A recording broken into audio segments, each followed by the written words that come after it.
بسم الله الرحمن الرحيم إن الحمد لله نحمده ونستعينه ونستغفره ونعوذ بالله من شرور أنفسنا ومن سيئات أعمالنا من يهدي الله فلا مضل له ومن يضلله فلا هادي له وأشهد أن لا إله إلا الله وحده لا شريك له وأشهد أن محمدا عبده ورسوله وبعد فإن خير الحديث كتاب الله وخير الهدي هدي محمد صلى الله عليه وسلم وشر الأمور محدثاتها وكل محدثة بدعة وكل بدعة ضلالة وكل ضلالة في النار وقال عز وجل في القرآن المجيد أعوذ بالله من الشيطان الرجيم بسم الله الرحمن الرحيم يا أيها الذين آمنوا اتقوا الله حق تقاته ولا تموتن إلا وأنتم مسلمون وقال يا أيها الناس اتقوا ربكم الذي خلق من نفس واحدة وخلق منها زوجها بث منهما رجالا كثيرا ونساء واتقوا الله الذي تسألون به والأرحام إن الله كان عليكم رقيبا وقال يا أيها الذين آمنوا اتقوا الله وقولوا قولا سديدا يصلح لكم أعمالكم ويغفر لكم ذنوبكم ومن يطع الله ورسوله فقد فاز فوزا عظيما اللهم صل على محمد وعلى آل محمد كما صليت على إبراهيم وعلى آل إبراهيم إنك حميد مجيد اللهم بارك على محمد وعلى آل محمد كما باركت على إبراهيم وعلى آل إبراهيم إنك حميد مجيد رب اشرح لي صدري ويسر لي أمري واحلل عقدة من لساني يفقهوا قولي وقال عز وجل في القرآن المجيد أعوذ بالله من الشيطان الرجيم بسم الله الرحمن الرحيم إن عدة الشهور عند الله 12 شهرا في كتاب الله يوم خلق السماوات والأرض منها 4 حرم ذلك الدين القيم فلا تظلموا فيهن أنفسكم اما بعد تمام تعریفیں اس اللہ عز و جل کے لیے لائق و زیبا ہے جو تمام جہانوں کا بنانے والا اور اسے پالنے والا ہے اور درود و سلام اس کے آخری نبی محمد صلی اللہ علیہ وسلم پر الحمدللہ ہم تمام یہیں اس ہفتے واری درس قرآن کے لیے جمع ہوئے ہیں انشاءاللہ عزیز اس مختصر سے وقت میں آپ تمام کے سامنے ایک بہت ہی اہم عنوان پر روشنی ڈالنے کی کوشش کروں گا اور آج کا میرا جو ٹاپک اور عنوان ہوگا ماہ محرم کی فضیلت یا ماہ محرم کی فضیلت اور اس میں کرنے والے اعمال انشاءاللہ عزیز اس بات پر میں روشنی ڈالنے کی آج کوشش کروں گا تاکہ محرم کا جو مہینہ ہماری زندگیوں میں اللہ رب العزت بھیجتا ہے جو حرمت والے مہینوں میں سے یاد رکھے ایک مہینہ ہے یہ ان محترم مہینوں میں سے جن کی حرمت کا اللہ رب العزت نے حکم دیا کب سے یہ محترم ہے جب سے اللہ رب العزت نے آسمان اور زمین کی پیدائش کی اور پھر نبی محترم صلی اللہ علیہ وسلم نے بہت سارے اعمال اس کے اندر کیے یا نبی اکرم صلی اللہ علیہ وسلم نے کچھ خاص اعمال اس مہینے کے اندر کیے یا اس کے اندر اس مہینے کی محترم ہونے کے علاوہ بھی اس کے اندر عاشورہ جو ایک دن آتا ہے اس کی بھی اپنی ایک فضیلت ہے یاد رکھیے اور اس میں بھی کرنے والے کچھ مخصوص اعمال ہے یاد رکھیے تو آج میں من جملہ ماہ محرم جو ہے اس کے اندر اس کی فضیلت کیا ہے پہلے ہم دیکھیں گے اور اس میں کرنے کے لیے جو نبی اکرم صلی اللہ علیہ وسلم نے جو کام کیے یا حکم دیا وہ کام کیسے کرے اور اس کام کے کرنے میں جو مسائل ہیں انشاءاللہ عزیز جو روزہ رکھنے کا حکم دیا اس کے تعلق سے کچھ باتیں انشاءاللہ عزیز میں آج آپ کے سامنے رکھنے کی کوشش کروں گا ہمیں چاہیے کہ ہم جو ہے سب سے پہلے تو دین اسلام جن چیزوں کا حکم دیتا ہے اور جن چیزوں سے روکتا ہے اس معاملے میں بڑے محتاط رہیں مطلب جن کاموں کے کرنے کا حکم دیتا ہے جن سے رکنے کا حکم دیتا ہے اس سے بڑے محتاط رہیں مطلب جن کو کرنے کا حکم دیتا ہے وہ کرے جن سے روکتا ہے ان اعمال سے ہم رکے اسی طرح جو حرمت والے مہینے جو کہ 4 ہے یاد رکھیے ان حرمت والے مہینوں میں ہمیں حکم ہے کہ ہم نیکیوں میں اضافہ کریں اور گناہوں معصیت سے برائی سے اپنے نفس کو جو ہے روکے رکھے یا اپنے نفس کو برائی سے دور رکھے یاد رکھے اور ظلم اور زیادتی خاص طور سے اس سے اپنے آپ کو بچائے لیکن اتنی افسوس کی بات ہے ہم اسلامی مہینے جانتے ہی نہیں ہیں اب وہ حرمت والے مہینے میں کون سے 4 آتے ہیں ہمیں علم نہیں ہوتا ہے نتیجہ یہ ہوتا ہے کہ وہ مہینے آ کر زندگی میں جاتے رہتے ہیں اور کچھ لوگوں کو کم از کم چلی یہ تو وہ ہے کہ بھائی اسلامی سال بدل گیا تو کچھ نہ کچھ بہرحال وہ اس معاملے میں محتاط ہوتے ہیں کہ اب سال بدل گیا محرم شروع ہو گیا لیکن بہت سارے لوگ تو ایسے ہیں کہ ان کو یہ افسوس کے ساتھ کہہ رہا ہوں اسلامی سال کب شروع ہوتا ہے یا اسلامی مہینے کون کون سے ہیں اس کا کچھ بھی علم نہیں صرف ایک مہینہ جس کے تعلق سے کچھ سن لیتے وہ ہے رمضان تو یہ پتا ہوتا ہے کہ رمضان ایک مہینہ ہے اسلامی اس کا کچھ مہینے ان کے بدعت یا ان کے اندر کیے جانے والے گناہ اور معصیت سے جانے جاتے ہیں اور کچھ مہینے ایسے جن میں چونکہ کچھ ہوتا نہیں ہے تو ہم اس کو جانتے بھی نہیں ہے نا تو ہم رمضان کو جانتے ہیں ٹھیک ہے اس لیے کہ اس میں روزے رہتے ہیں کچھ لوگ جو رمضان کے بعد شوال کے روزے رکھتے ہیں تو بہرحال وہ شوال کو تھوڑا بہت جانتے ہیں کچھ لوگ جو ہے رجب کو جانتے ہیں کہ اس میں چونکہ معراج منانا ہے اور کچھ لوگ جو ہے اسی طرح شعبان کو جانتے ہیں چونکہ اس میں برات منانا اس کے علاوہ تو بہت کم مہینے یا پھر محرم آتا ہے تو کچھ نہ کچھ اس میں رسومات وغیرہ ہوتے تو محرم کو یاد کرتے ہیں لیکن ان کی ترتیب کیا ہے یہ مہینوں کی اہمیت کیا ہے شریعت یعنی مہینے کیا اور کیسے ان کے تعلق سے بڑی افسوس کے ساتھ مجھے کہنا پڑ رہا ہے ہم لوگوں کو علم نہیں ہے بلکہ اسلامی مہینے کتنے ہیں اور کیسے ہے اور کون کون سے یہ بھی اکثر لوگ نہیں جانتے. ورنہ ہم اپنے آپ سے یا اپنے بچوں سے یہ پوچھ لیں کہ انگلش مہینے کون کون سے تو ہم سب بتا سکتے ہیں ایک کے بعد ایک کہ بھائی جنوری، فروری، مارچ، اپریل، مئی، جون، جولائی، اگست، سپتمبر، اکتوبر، نومبر، دسمبر، یہ ہو گئے. لیکن اگر یہی پوچھ لیا جائے کہ اسلامی مہینے کون کون سے تو ہمارے لیے بہت مشکل ہوں گی، کیونکہ یوز نہیں کرتے. اچھا استعمال نہیں کرتے، کم از کم یاد کرنا چاہیے وہ بھی نہیں ہوتا ہے. لیکن چلو الحمدللہ اتنا تو ہے، شادی کے کارڈ پہ تو لکھے جاتے ہیں، کم از کم اس سے تو کبھی یاد آ جاتا ہے، وہ بھی اردو پڑھنے والوں کو. انگلش میں کوئی کر وہ ڈیٹ بھی نہیں لکھی جاتی. اسلامی مہینہ محرم شروع ہوتا، محرم، صفر، ربیع الاول، ربیع الثانی، جمادی الاول، جمادی الثانی، رجب، شعبان، رمضان، اس کے بعد شوال اور ذوالقعدہ اور ذوالحجہ. ٹھیک ہے، تو یہ ایک کے بعد ایک مہینے یاد رکھیں. تو ہمیں وہ مہینے بھی یاد نہیں ہوتے یاد رکھیں. ٹھیک، اور چند مہینے جو یاد ہیں وہ مختلف چیزوں کی وجہ سے یاد ہے، ان کی حقیقتوں کی وجہ سے یاد نہیں ہے. ربیع الاول آیا تو نبی اکرم صلی اللہ علیہ وسلم کی پیدائش، اس وجہ سے ہم کو یاد ہوگا چلو ربیع الاول ہے اس میں. محرم آیا تو کچھ لوگوں کے لیے خوشی اور کچھ لوگوں کی غم، چلو اس سے اس کو یاد رکھ لیا. رجب آیا تو بولے 27 کو معراج منانا ہے، اور شعبان آیا تو 15 کو جو ہے برات منانی ہے. رمضان تو بہرحال رمضان ہی ہے، چونکہ گناہ معاف کر کے اگلا اکاؤنٹ کھولنا ہے گناہ کا، تو وہ تو یاد رکھنا ضروری بھی ہے. شوال میں روزے رکھ لیے تو کچھ یاد ہو جاتا ہے، ورنہ اس کی ترتیب کیا ہے، مہینے کیا ہے، کیا ان کے فضائل ہے، اس میں محترم مہینے کون سے یہ بھی نہیں معلوم. بہت سارے لوگ تو یہ سمجھتے ہیں کہ جو 4 حرمت والے مہینے اس میں رمضان بھی ایک ہے. کتنی عجیب بات ہے. تو ہم کو یہ چیز جاننے کی ضرورت ہے، اسلامی کیلنڈر، اسلامی مہینے، ان کی امپورٹنس کیا ہے، ان کی اہمیت کیا ہے، وہ بھی جاننے کی ضرورت ہے. اور والدین کے لیے ضروری ہے کہ اپنے بچوں کو اس معاملے میں وہ تاکید اور نصیحت کریں. چلیے آئیے محرم کے تعلق سے، چونکہ آج میرا لیکچر ہے محرم اسلامی کیلنڈر کا پہلا مہینہ ہے، تو یہیں سے شروع کرتے کیوں، اور انشاءاللہ اس کے فضائل دیکھیں گے تاکہ یہ بھی پتہ چل جائے کہ اسلامی کیلنڈر کا پہلا مہینہ کیوں مانا جاتا ہے، یا سن ہجری جس کو کہتے ہیں، ٹھیک ہے، یا ہجرہ جو ہوتا ہے اس سے جو کیلنڈر چلتا ہے جس کو اسلامی کے مسلم کیلنڈر کہتے ہیں، اس کا یہ پہلا مہینہ کیوں ہے. تو یاد رکھیے نبی اکرم صلی اللہ علیہ وسلم کے زمانے میں تعداد مہینوں کی اتنی تھی جتنی 12 ہے. ٹوٹل کتنے مہینے اسلامی مہینے؟ 12 ان کی تعداد ہے، یاد رکھیے. ٹھیک ہے، اور اسلامی کیلنڈر لونار مطلب چاند سے چلتا ہے بنسبت سورج کی، یاد رکھیے. سولار نہیں، لونار ہوتا ہے، جس کے اندر کم و بیش 355 دن ہوتے ہیں، یاد رکھیے. 355 ڈیز کے اراؤنڈ اس کے اندر اپروکسیمیٹ کہہ رہا ہوں، یاد رکھیے اس کے اندر دن ہوتے ہیں. مطلب سولار کیلنڈر میں 365 ہوتے ہیں، اس کے اندر 10 دن اس سے کم ہوتے چلے جاتے ہیں، یاد رکھیے. ٹھیک ہے، اور اس کے اندر 12 مہینے، اور یہ 12 مہینے کب سے؟ جب سے اللہ تعالیٰ نے آسمان اور زمین کو پیدا کیا، یاد رکھیے. ابھی کسی نے بنائے ہوئے نہیں، یاد رکھیے، یہ پہلے سے ہے. پہلے سے نبی اکرم صلی اللہ علیہ وسلم پہلے سے کائنات جب وجود میں آئی تب سے ہی مہینوں کی تعداد اتنی 12 ہے، اور ایسے کے ایسے ہی، یاد رکھیں. ٹھیک ہے، اب اس میں یہ جو پہلا مہینہ جو محرم کو کہا جاتا ہے وہ کیوں، یاد رکھیں، اس کو بھی سمجھنے کی ہم کوشش کرتے ہیں. آئیے تو مہینوں کی تعداد 12 جو ہے وہ 12 یوں کی تیوں تھی. لیکن ہوا یہ کہ عمر ابن خطاب رضی اللہ عنہ کے زمانے میں کم و بیش جو روایتوں کے اندر الفاظ ہیں 17 ہجری تھی، ہجرت کا 17واں سال 17 ہجری تھی. تو پرابلم یہ ہونے لگا کہ مسلم مملکت اور سلطنت بہت بڑھ گئی. اس کے وسعت اور وسیع ہونے کی وجہ سے اکاؤنٹنگ وغیرہ پورے اکاؤنٹ ریکارڈ کیپنگ جس کو کہتے ہیں رکھا جانے لگا کہ یہ صوبے سے کیا آتا ہے، وہ صوبے سے کیا آتا ہے، وہ ایریا سے کیا آ رہا ہے، یہ ایریا سے کیا آ رہا ہے. اکاؤنٹس کیپنگ کرنا پڑتی تھی. تو ہوا یہ کہ اکاؤنٹس کیپنگ کے لیے لوگوں نے کہا امیر المومنین یہ جو ہم خراج وغیرہ جو ٹیکسز وغیرہ لگاتے ہیں اس کے لیے کچھ نہ کچھ ایک سٹارٹنگ منتھ ہو اور ایک اینڈنگ منتھ ہو، تاکہ ایک شروعات اور ایک خاتمہ ہو جس کی وجہ سے ٹیکسیشن میں آسانی ہو. چلیے بھائی ایک آدمی نے شوال میں کوئی چیز لیا تو اگلی اس کی زکات کب آنے والی؟ شوال ختم ہونے سے پہلے اس کو دینا ہے. لیکن کوئی سٹارٹنگ ڈیٹ نہیں ہے، تو راؤنڈ کیلنڈر چل رہا تھا پورا، لیکن کوئی سٹارٹنگ ڈیٹ مطلب شروع کہیں سے، مطلب جو بھی مہینے کو پہلا مان لیجیے، آپ سفر کو مان لیجیے، محرم کو مان لیجیے، ذوالقعدہ کو مان لیجیے، ذوالحجہ کو مان لیجیے، کوئی بھی مان لیجیے، تو ایک راؤنڈ تھا. تو کوئی ایک سٹارٹ اور ایک اینڈ ہو ایئر کا. تو عمر ابن خطاب رضی اللہ عنہ نے غور و فکر کیا اور آپ نے کچھ صحابہ سے مشورہ لیا اور یہ طے کیا کہ ہم محرم کو جو ہے پہلا مہینہ مان لیں گے، چونکہ اکاؤنٹس کیپنگ میں تاکہ آسانی ہو، محرم شروعات ہے اور ٹھیک ہے ذوالحجہ جو ہے آخری مہینہ ہوگا.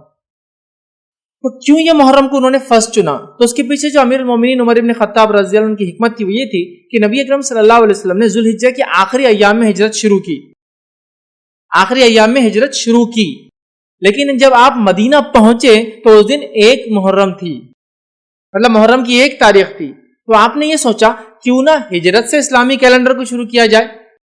سمجھ رہے؟ تو اسلامی کیلنڈر کی خود شروعات اپنے آپ میں ایک عجیب چیز ہے، یاد رکھیے، جس کے پیچھے کسی شخصیت کی پیدائش، کسی کا جینا، کسی کا مرنا نہیں طے کیا گیا، یا کسی کی بادشاہت پر بیٹھنا، سنگھاسن پہ چڑھنا یا اترنا نہیں طے کیا گیا، بلکہ ایک بہت ہی عظیم مقصد کو جو مسلمانوں نے پورا کیا، انسانیت کے لیے ایک مائلسٹون تھا کہ وہ جو ہے ہجرت کر کے نبی اکرم صلی اللہ علیہ وسلم جو ہے اپنے حق کے پیغام کو لے کر آئے، جس کے بعد یہ پیغام بہت پھلا اور پھولا اور دنیا تک پہنچا. تو ہجرت جسو کہتے ہیں, ہجرہ جسو کہتے ہیں انگلش کے اندر, یاد رکھیں جو مائگریشن تھا نبی اکرم صلی اللہ علیہ وسلم کا, تو طے کیا کہ یہاں کرتے ہیں. کیونکہ آپ صلی اللہ علیہ وسلم ایک محرم کو مدینہ پہنچے تھے, تو محرم کو ہم چن لیتے ہیں اسلامی کیلنڈر کا پہلا سال, اور تمام صحابہ نے اس پہ اتفاق.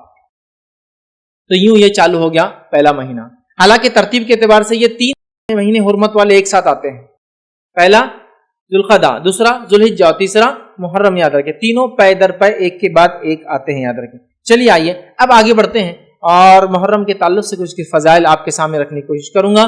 کم و بیش میں 7 اہم فضائل آپ کے سامنے آج رکھوں گا محرم کے. 7 جو ہے ایسے فضائل جو بڑے اہم اس مہینے کے تعلق سے وہ رکھنے کی بہرحال کوشش کروں گا. اس کے علاوہ عام فضائل تو آپ سمجھ جائے, چونکہ حرمت والا مہینہ ہے, صدقات خیرات نوافل میں اضافہ وہ عام فضائل ہے, وہ میں اس میں انشاءاللہ کاؤنٹ نہیں کروں گا, وہ آپ سمجھ جائے اس میں ایڈ کر لیں 7 کے علاوہ جو کچھ آپ نیکی میں اضافہ کر سکتے ہیں انشاءاللہ. ٹھیک ہے, تو آئیے پہلی فضیلت ماہ محرم وہ یہ ہے کہ یہ حرمت والے مہینوں میں سے ہیں. اللہ رب العزت نے قرآن میں فرمایا کہا, سورہ توبہ سورہ نمبر 9 آیت نمبر 36 میں اللہ نے فرمایا کہا, ان عدت الشہور عند اللہ 12 شہرا فی کتاب اللہ. اللہ فرماتا اور کہتا ہے کہ اللہ کے نزدیک مہینوں کی تعداد, ٹھیک ہے, اللہ کے قریب مہینوں کی تعداد جو ہے وہ 12 ہے. کب سے؟ فی کتاب اللہ یوم خلق السماوات والارض, کہ اللہ کے قریب 12 ہے جب سے اللہ نے آسمان اور زمین کو پیدا کیا. تو منتھس کی کاؤنٹنگ کو بھی آپ چینج نہیں کر سکتے, کیونکہ اللہ کی طرف سے اپوائنٹڈ 12 منتھس ہے, یاد رکھیں.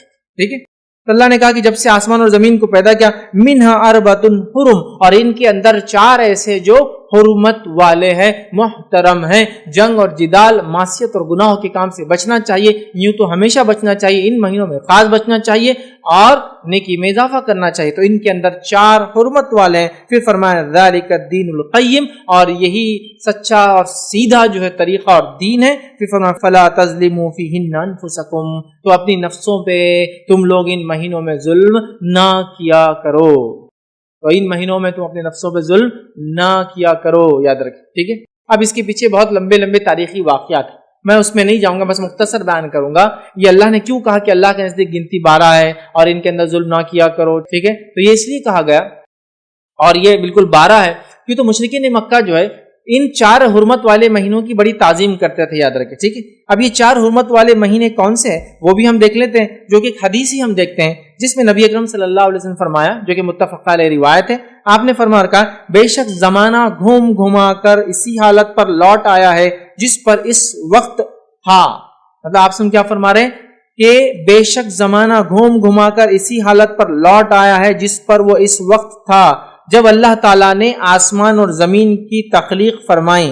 سال کے 12 مہینے ہیں جن میں 4 حرمت والے مہینے ہیں, 3 لگاتار پے در پے ہے, یعنی ذوالقعدہ, ذوالحجہ اور محرم. چوتھا مہینہ اس کے بعد آپ نے فرمایا مضر قبیلے کا ماہ رجب ہے, جو جمادی الاخری اور شعبان کے درمیان آتا ہے. تو پتہ چلا 4 حرمت والے مہینے, ذوالقعدہ, ذوالحجہ, محرم اور رجب. اب یہ اللہ کے رسول صلی اللہ علیہ وسلم کیوں کہہ رہے کہ زمانہ گھوم گھما کے اس کی اصلی حالت پہ آ گیا ہے, اور اللہ نے کیوں کہا کہ اپنی نفسوں پہ ظلم مت کرو اور یہی سیدھا دین ہے. اس کے پیچھے واقعہ یہ ہے کہ مشرکین مکہ چونکہ دور جہالت میں بھی ان 4 مہینوں کو حرمت والا مانتے تھے, ذوالقعدہ, ذوالحجہ, محرم اور رجب کو وہ دور جہالت میں بھی حرمت والا مانتے تھے, اور ان کا اصل کام لوٹنا تھا, قافلوں وغیرہ کو لوٹ کر یہ اپنی معیشت, اپنے کاروبار, اپنے کام کاج, مطلب ان کا اکثر میں یہ کام تھا. اب ہوتا یہ تھا کہ 3 حرمت والے مہینے پے در پے آ جاتے تھے, تو یہ لوگ کیا کرتے تھے معلوم آپ کو, یہ لوگ 1 یا 2 مہینوں کو کھسکا دیتے تھے. مطلب کیا کرتے تھے کہ ایک سال ذوالقعدہ, ذوالحجہ بولتے تھے محرم سفر کے بعد آئیں گا, یہ سال محرم کب آئیں گا, سفر کے بعد آئیں گا. تو گویا 2 ہی حرمت والے اب لوٹ مار چالو کر چکے, 3 مہینے رکے رہنا ان کے لیے بڑا مشکل تھا, سمجھا. تو محرم کو کھسکا دیتے اور کہتے کہ یہ بار محرم سفر کے بعد آنے والا ہے. نبی اکرم صلی اللہ علیہ وسلم جس سال حج کیا تو اس سال یہ مہینے ترتیب میں تھے 3. تو آپ نے کہا زمانہ گھوم گھما کر اب اصلیت پر آ چکا ہے جیسا زمین و آسمان کے کریشن کے ٹائم پر تھا. مطلب نبی اکرم صلی اللہ علیہ وسلم جو خطبہ دے رہے ہیں تب عربوں نے اس کو بالکل ایک کے بعد ایک 3 مان لیا تھا, پے در پے تھے, اور اللہ کے رسول صلی اللہ علیہ وسلم نے جو کچھ گڑبڑ ان مہینوں کے اعتبار سے ہوئی ریکٹیفائی کر کے ہم کو بتا دیا کہ آج زمانہ بالکل میں جو کہہ رہا ہوں, جو وقت ہے, جو تاریخ ہے وہی ہے. اور جو مشرکین نے خلط ملط کر دیا تھا، مہینوں کو ٹرانسفر کرتے تھے کہ یہ سال سفر پہلے آئیں گا اور محرم بعد میں آئیں گا، ٹھیک ہے، تو وہ اب سب ختم ہو گیا ہے، اور 4 حرمت والے مہینے ہیں، تو گویا مشرکین بھی ان چاروں کو حرمت والا مانتے تھے۔ تو گویا محرم کی سب سے بڑی، سب سے پہلی، سب سے اول فضیلت یہ کہ یہ حرمت والے مہینوں میں سے ایک مہینہ ہے، اللہ کے چوزن منتھس میں سے ایک منتھ ہے جو محترم ہے، حرمت والا ہے، مطلب اس کے اندر بہت سارے گناہ اور ایسے اعمال سے جو عام دنوں میں بھی حرام ہے، ان ایام میں بدرجہ اولا حرام ہے کرنا، سمجھا؟ تو محترم، حرمت والا اسی لیے کہا جا رہا ہے کہ اندر بہت ساری چیزیں جو عام جگہ حلال ہے ان مہینوں میں حرام ہے، جنگ جدال کرنا، ڈیفنس کر سکتے، اٹیک نہیں کرنا، تو یہ ساری چیز اس میں انکلوڈڈ ہے، یاد رکھیں۔ تو یہ 4 محترم مہینوں میں سے ایک مہینہ ہے، تو یہ سب سے پہلی محرم کی فضیلت ہے، یاد رکھیں۔ آئیے آگے بڑھتے ہیں، محرم کی دوسری اہم فضیلت کیا ہے وہ آپ کے سامنے رکھتا ہوں۔ دوسری محرم کی اہم فضیلت ہے وہ یہ ہے، اللہ نے فرمایا جو سورہ توبہ کی آیت نمبر 36 کا ایک حصہ تھا، فَلَا تَظْلِمُوا فِيهِنَّ أَنفُسَكُمْ، تو ان مہینوں میں اپنے نفسوں پر ظلم نہ کرو، کہ ان مہینوں میں اپنے نفس پہ ظلم نہ کرو، گناہ اور معصیت کے کاموں سے بچو، محترم مہینہ ہے، گناہ کرو گے تو شدت ہے اس گناہ کی، ٹھیک ہے، نیکی کرو گے تو افضل ہے ان ایام میں، تو کہا اپنی نفسوں پر ظلم نہ کرو، اللہ رب العزت نے کہا، یاد رکھیں۔ تو پتہ چلا عام مہینوں کے اعتبار سے ان مہینوں میں گناہ اور معصیت کرنا، یاد رکھیے، یہ زیادہ جو ہے بری بات ہے، اس اعتبار سے کہ اس مہینے کی عظمت و حرمت ہے۔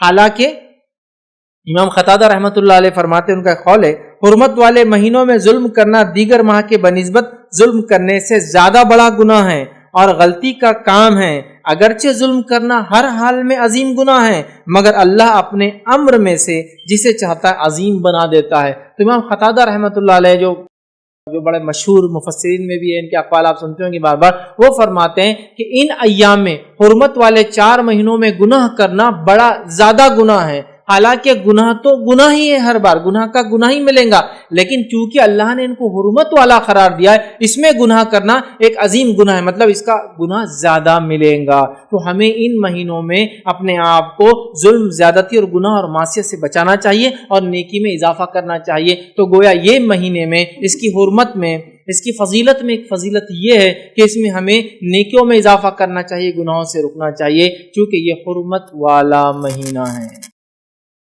اب یہ حرمت والا مہینہ ہے، معلوم ہوگا تو ہم نیکی میں آگے بڑھیں گے، گناہ سے بچیں گے نا۔ اب نون ہی نہیں، محرم کب آتا ہے کب چلا جاتا ہے معلوم نہیں۔ اچھا کچھ لوگوں کو معلوم بھی ہے تو بس اتنا معلوم کہ عاشورے کا ایک دن ہے اور کچھ بھی نہیں معلوم۔ نہیں میرے بھائی، یہ پورا کمپلیٹ منتھ، چاہے 29 کا ہو یا 30 ڈیز کا ہو، حرمت والا ہے، اور یہ 4 مہینے کمپلیٹلی حرمت والے ہیں، کمپلیٹلی، بالکل۔ ذوالقعدہ، ذوالحجہ، محرم اور رجب کمپلیٹ حرمت والے، چاہے کتنے بھی دن کے ہو، 30 کے ہو یا 29 کے۔ ہاں ان میں بھی مخصوص ایام اور زیادہ کچھ ہے، جیسے کہ ذوالحجہ کے پہلے 10 ایام اتنے افضل ہے کہ اس میں کیے گئے اعمال باقی تمام سال کے اعمال سے افضل ہے نا۔ پہلے 10 دن ہم سب جانتے ہیں، تو بڑے حرمت والے، یاد رکھیے یہ ایام ہیں۔ تو اس میں دوسری فضیلت یہ ہے، نیکی میں آگے بڑھنا ہے، اپنے نفس کو ظلم سے بچانا ہے، یاد رکھیے، تبھی ہم ظلم سے بچا سکتے ہیں اپنی نفس کو جب معلوم ہو یہ مہینہ چل رہا ہے۔ چلیے آئیے آگے بڑھتے ہیں۔ تیسری فضیلت اس ماہ کی، اس مہینے کی، اس منتھ کی کیا ہے وہ دیکھتے ہیں۔ اسے نبی اکرم صلی اللہ علیہ وسلم نے اللہ کا مہینہ قرار دیا ہے۔ محرم کا مہینہ اللہ کا مہینہ ہے، ویسے تو پورا سال اللہ کا ہی ہے، لیکن اللہ جس سے چاہتا اپنی نسبت جوڑ سکتا ہے، جس کو چاہتا اپنی طرف سے فضیلت دے سکتا ہے نا۔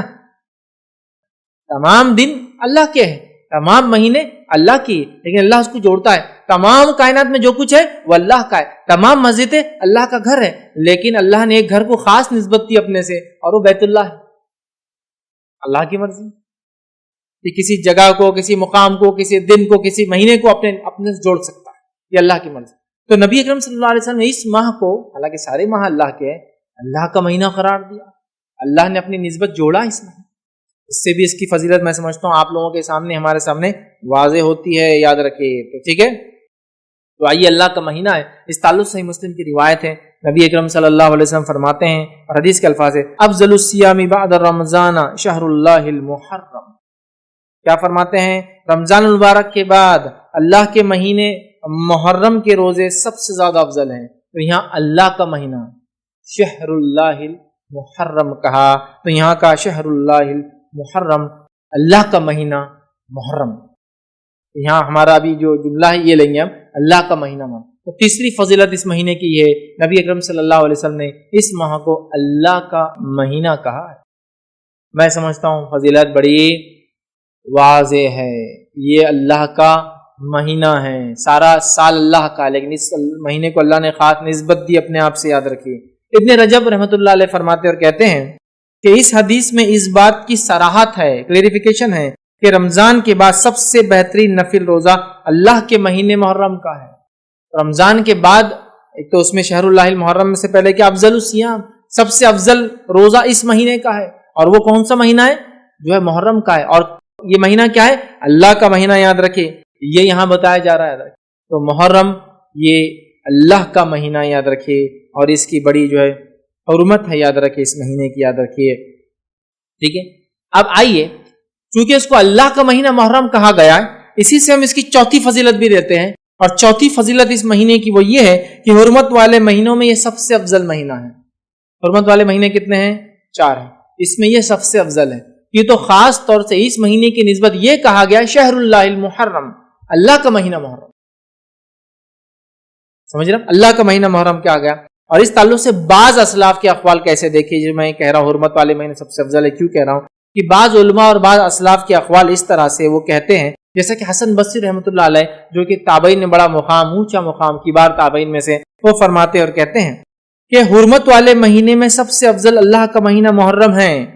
نیز فرمایا، مطلب اسی سے اللہ کا مہینے سے فرماتے ہیں اللہ نے سال کا آغاز حرمت والے مہینے سے کیا ہے اور حرمت والے مہینے سے ختم کیا ہے. مطلب محرم سے چالو ہوا اور ذوالحجہ پہ ختم ہوا، جو ہے مہینے سے ختم کیا ہے. لہذا اللہ کے نزدیک سال میں ماہ رمضان کے بعد محرم سے بڑھ کر کوئی ماہ نہیں ہے.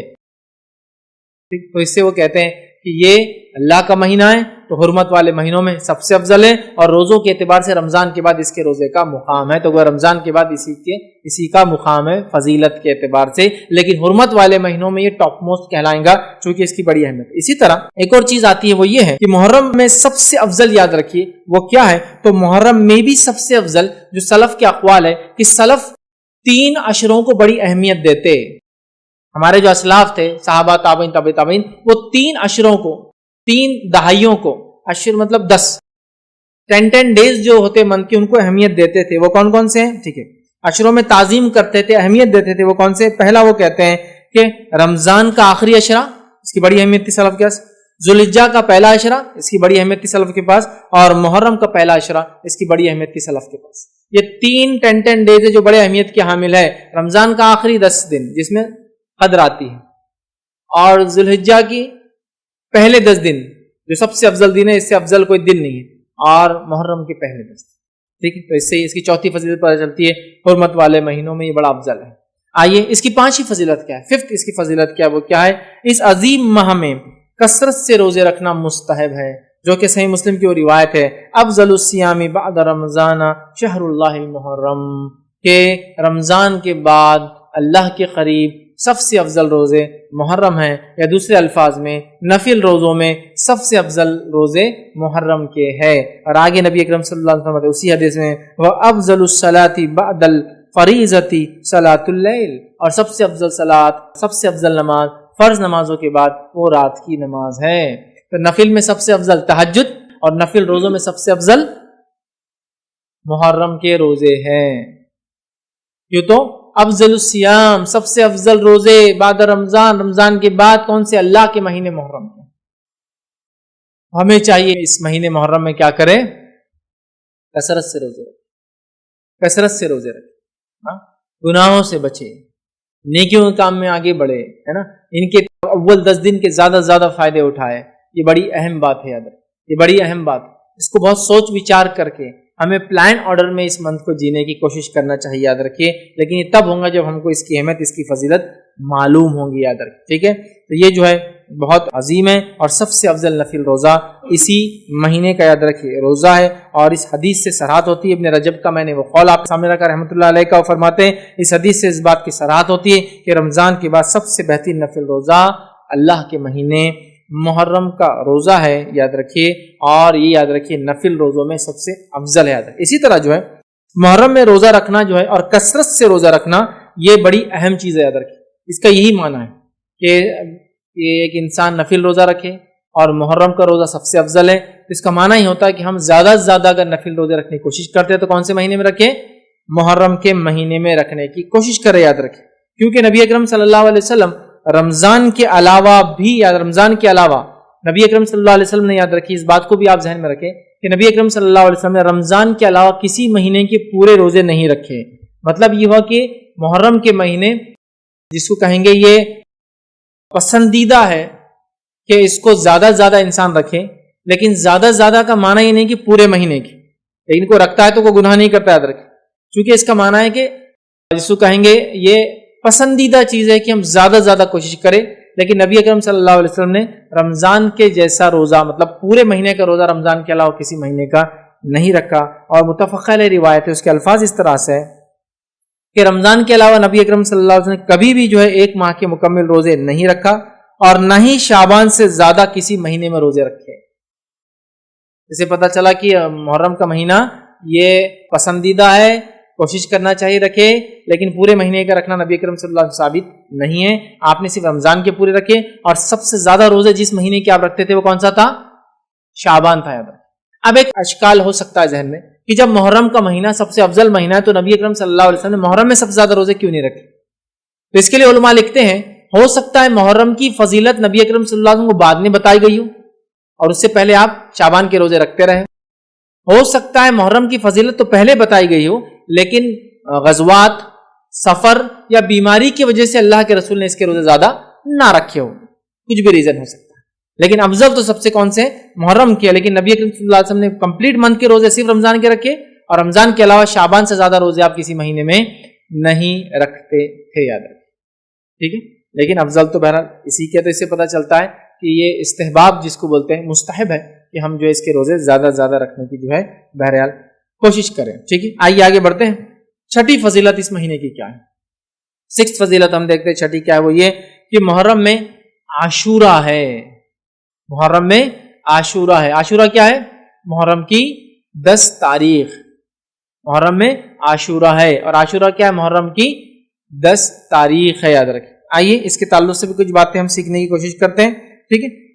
جمہور کے نزدیک، سلف اور خلف کے نزدیک یاد رکھیے محرم کی 10 تاریخ کو عاشورہ کہتے ہیں، اس میں کوئی اختلاف نہیں کہ عاشورہ کب آتا ہے۔ محرم کی 10 تاریخ کو عاشورہ کہتے ہیں، لیکن ایک بات وضاحت کر دوں، لوگوں نے اس تعلق سے بڑی جھوٹی سچی روایتیں بیان کی، یاد رکھیے، اتنی کہ کبھی کبھار تو کاؤنٹ نہیں کر سکتے، لیکن عاشورے کے تعلق سے اکثر روایت ضعیف اور موضوع ہے، سوائے چند کو چھوڑ کے جو میں آپ کے سامنے رکھ دوں گا آج انشاءاللہ۔ سمجھ رہا؟ بہت سارے لوگ اس کی بہت ساری فضیلتیں بیان کرتے، یہ تک بیان کرتے کہ آسمان اسی دن بنا، زمین اسی دن بنا، آدم علیہ السلام اسی دن بنے، اسی دن زمین پہ بھیجے گئے، اسی دن توبہ قبول ہوئی، اسی دن یونس علیہ السلام مچھلی کے پیٹ میں گئے، اسی دن نکالے گئے۔ ایسی کوئی صحیح روایت نہیں ملتی ہے، کیونکہ دیکھیے جب بات آتی ہے فرمان نبی کی، مطلب قرآن کے علاوہ اگر وحی کا کوئی ذریعہ ہے تو فرمان نبی ہے صلی اللہ علیہ وسلم۔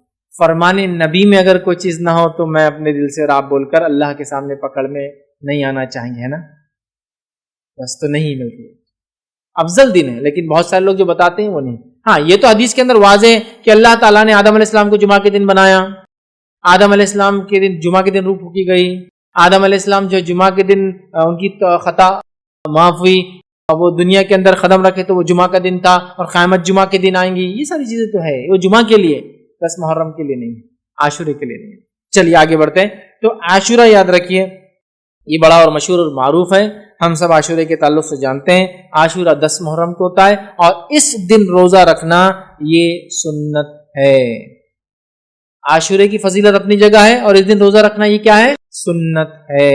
صحیح مسلم کی روایت ہے، نبی اکرم صلی اللہ علیہ وسلم فرماتے اور کہتے ہیں کہ جو صحیح مسلم کی روایت ہے، مجھے اللہ تعالیٰ سے امید ہے کہ یوم عاشورے کا روزہ گزشتہ 1 سال کے صغیرہ گناہوں کا کفارہ بنے گا۔ مجھے امید ہے کہ عاشورے کا روزہ پچھلے 1 سال کے صغیرہ گناہوں کا کفارہ بنے گا۔ حالانکہ حدیث میں صغیرہ نہیں ہے، لیکن میں ترجمے رکھ رہا ہوں۔ کیوں؟ اس لیے کہ کبھی بھی کبیرہ گناہ بغیر توبہ کے معاف نہیں ہوتے، اور اگر بندوں کے ساتھ کیے گئے تو بندوں سے بھی معافی ضروری ہے۔ جہاں بھی حدیث میں الفاظ آتے ایک روزہ، جیسے کہ ذوالحجہ کا 1 روزہ پچھلے 1 سال اور آگے آنے والے 1 سال کے گناہوں کا کفارہ ہے، اسی طرح عاشورے کا روزہ یہ گزشتہ 1 سال کے، لیکن یہاں جتنی بھی ایسی باتیں آتی یہ سب صغیرہ ہے۔ جس حدیث میں الفاظ ہے ایک نماز سے دوسری نماز کے بیچ میں ہونے والے گناہ نماز کی وجہ سے معاف ہوتے ہیں، یہ صغیرہ ہے۔ جمعہ سے لے کر جمعہ، مطلب ایک جمعہ سے لے کر انسان کنٹینیوس نمازیں پڑھتا ہے اگلے جمعہ تک، تو بیچ کے تمام گناہ معاف ہو جاتے ہیں، اس سے مراد صغیرہ ہے۔ کبیرہ گناہوں کے لیے توبہ واجب ہے، ضروری ہے، کمپلسری ہے۔ اس لیے یاد رکھیے، ذہن میں رکھیے جہاں بھی حدیثوں میں یہ بات آتی ہے صغائر کے تعلق سے، ٹھیک ہے؟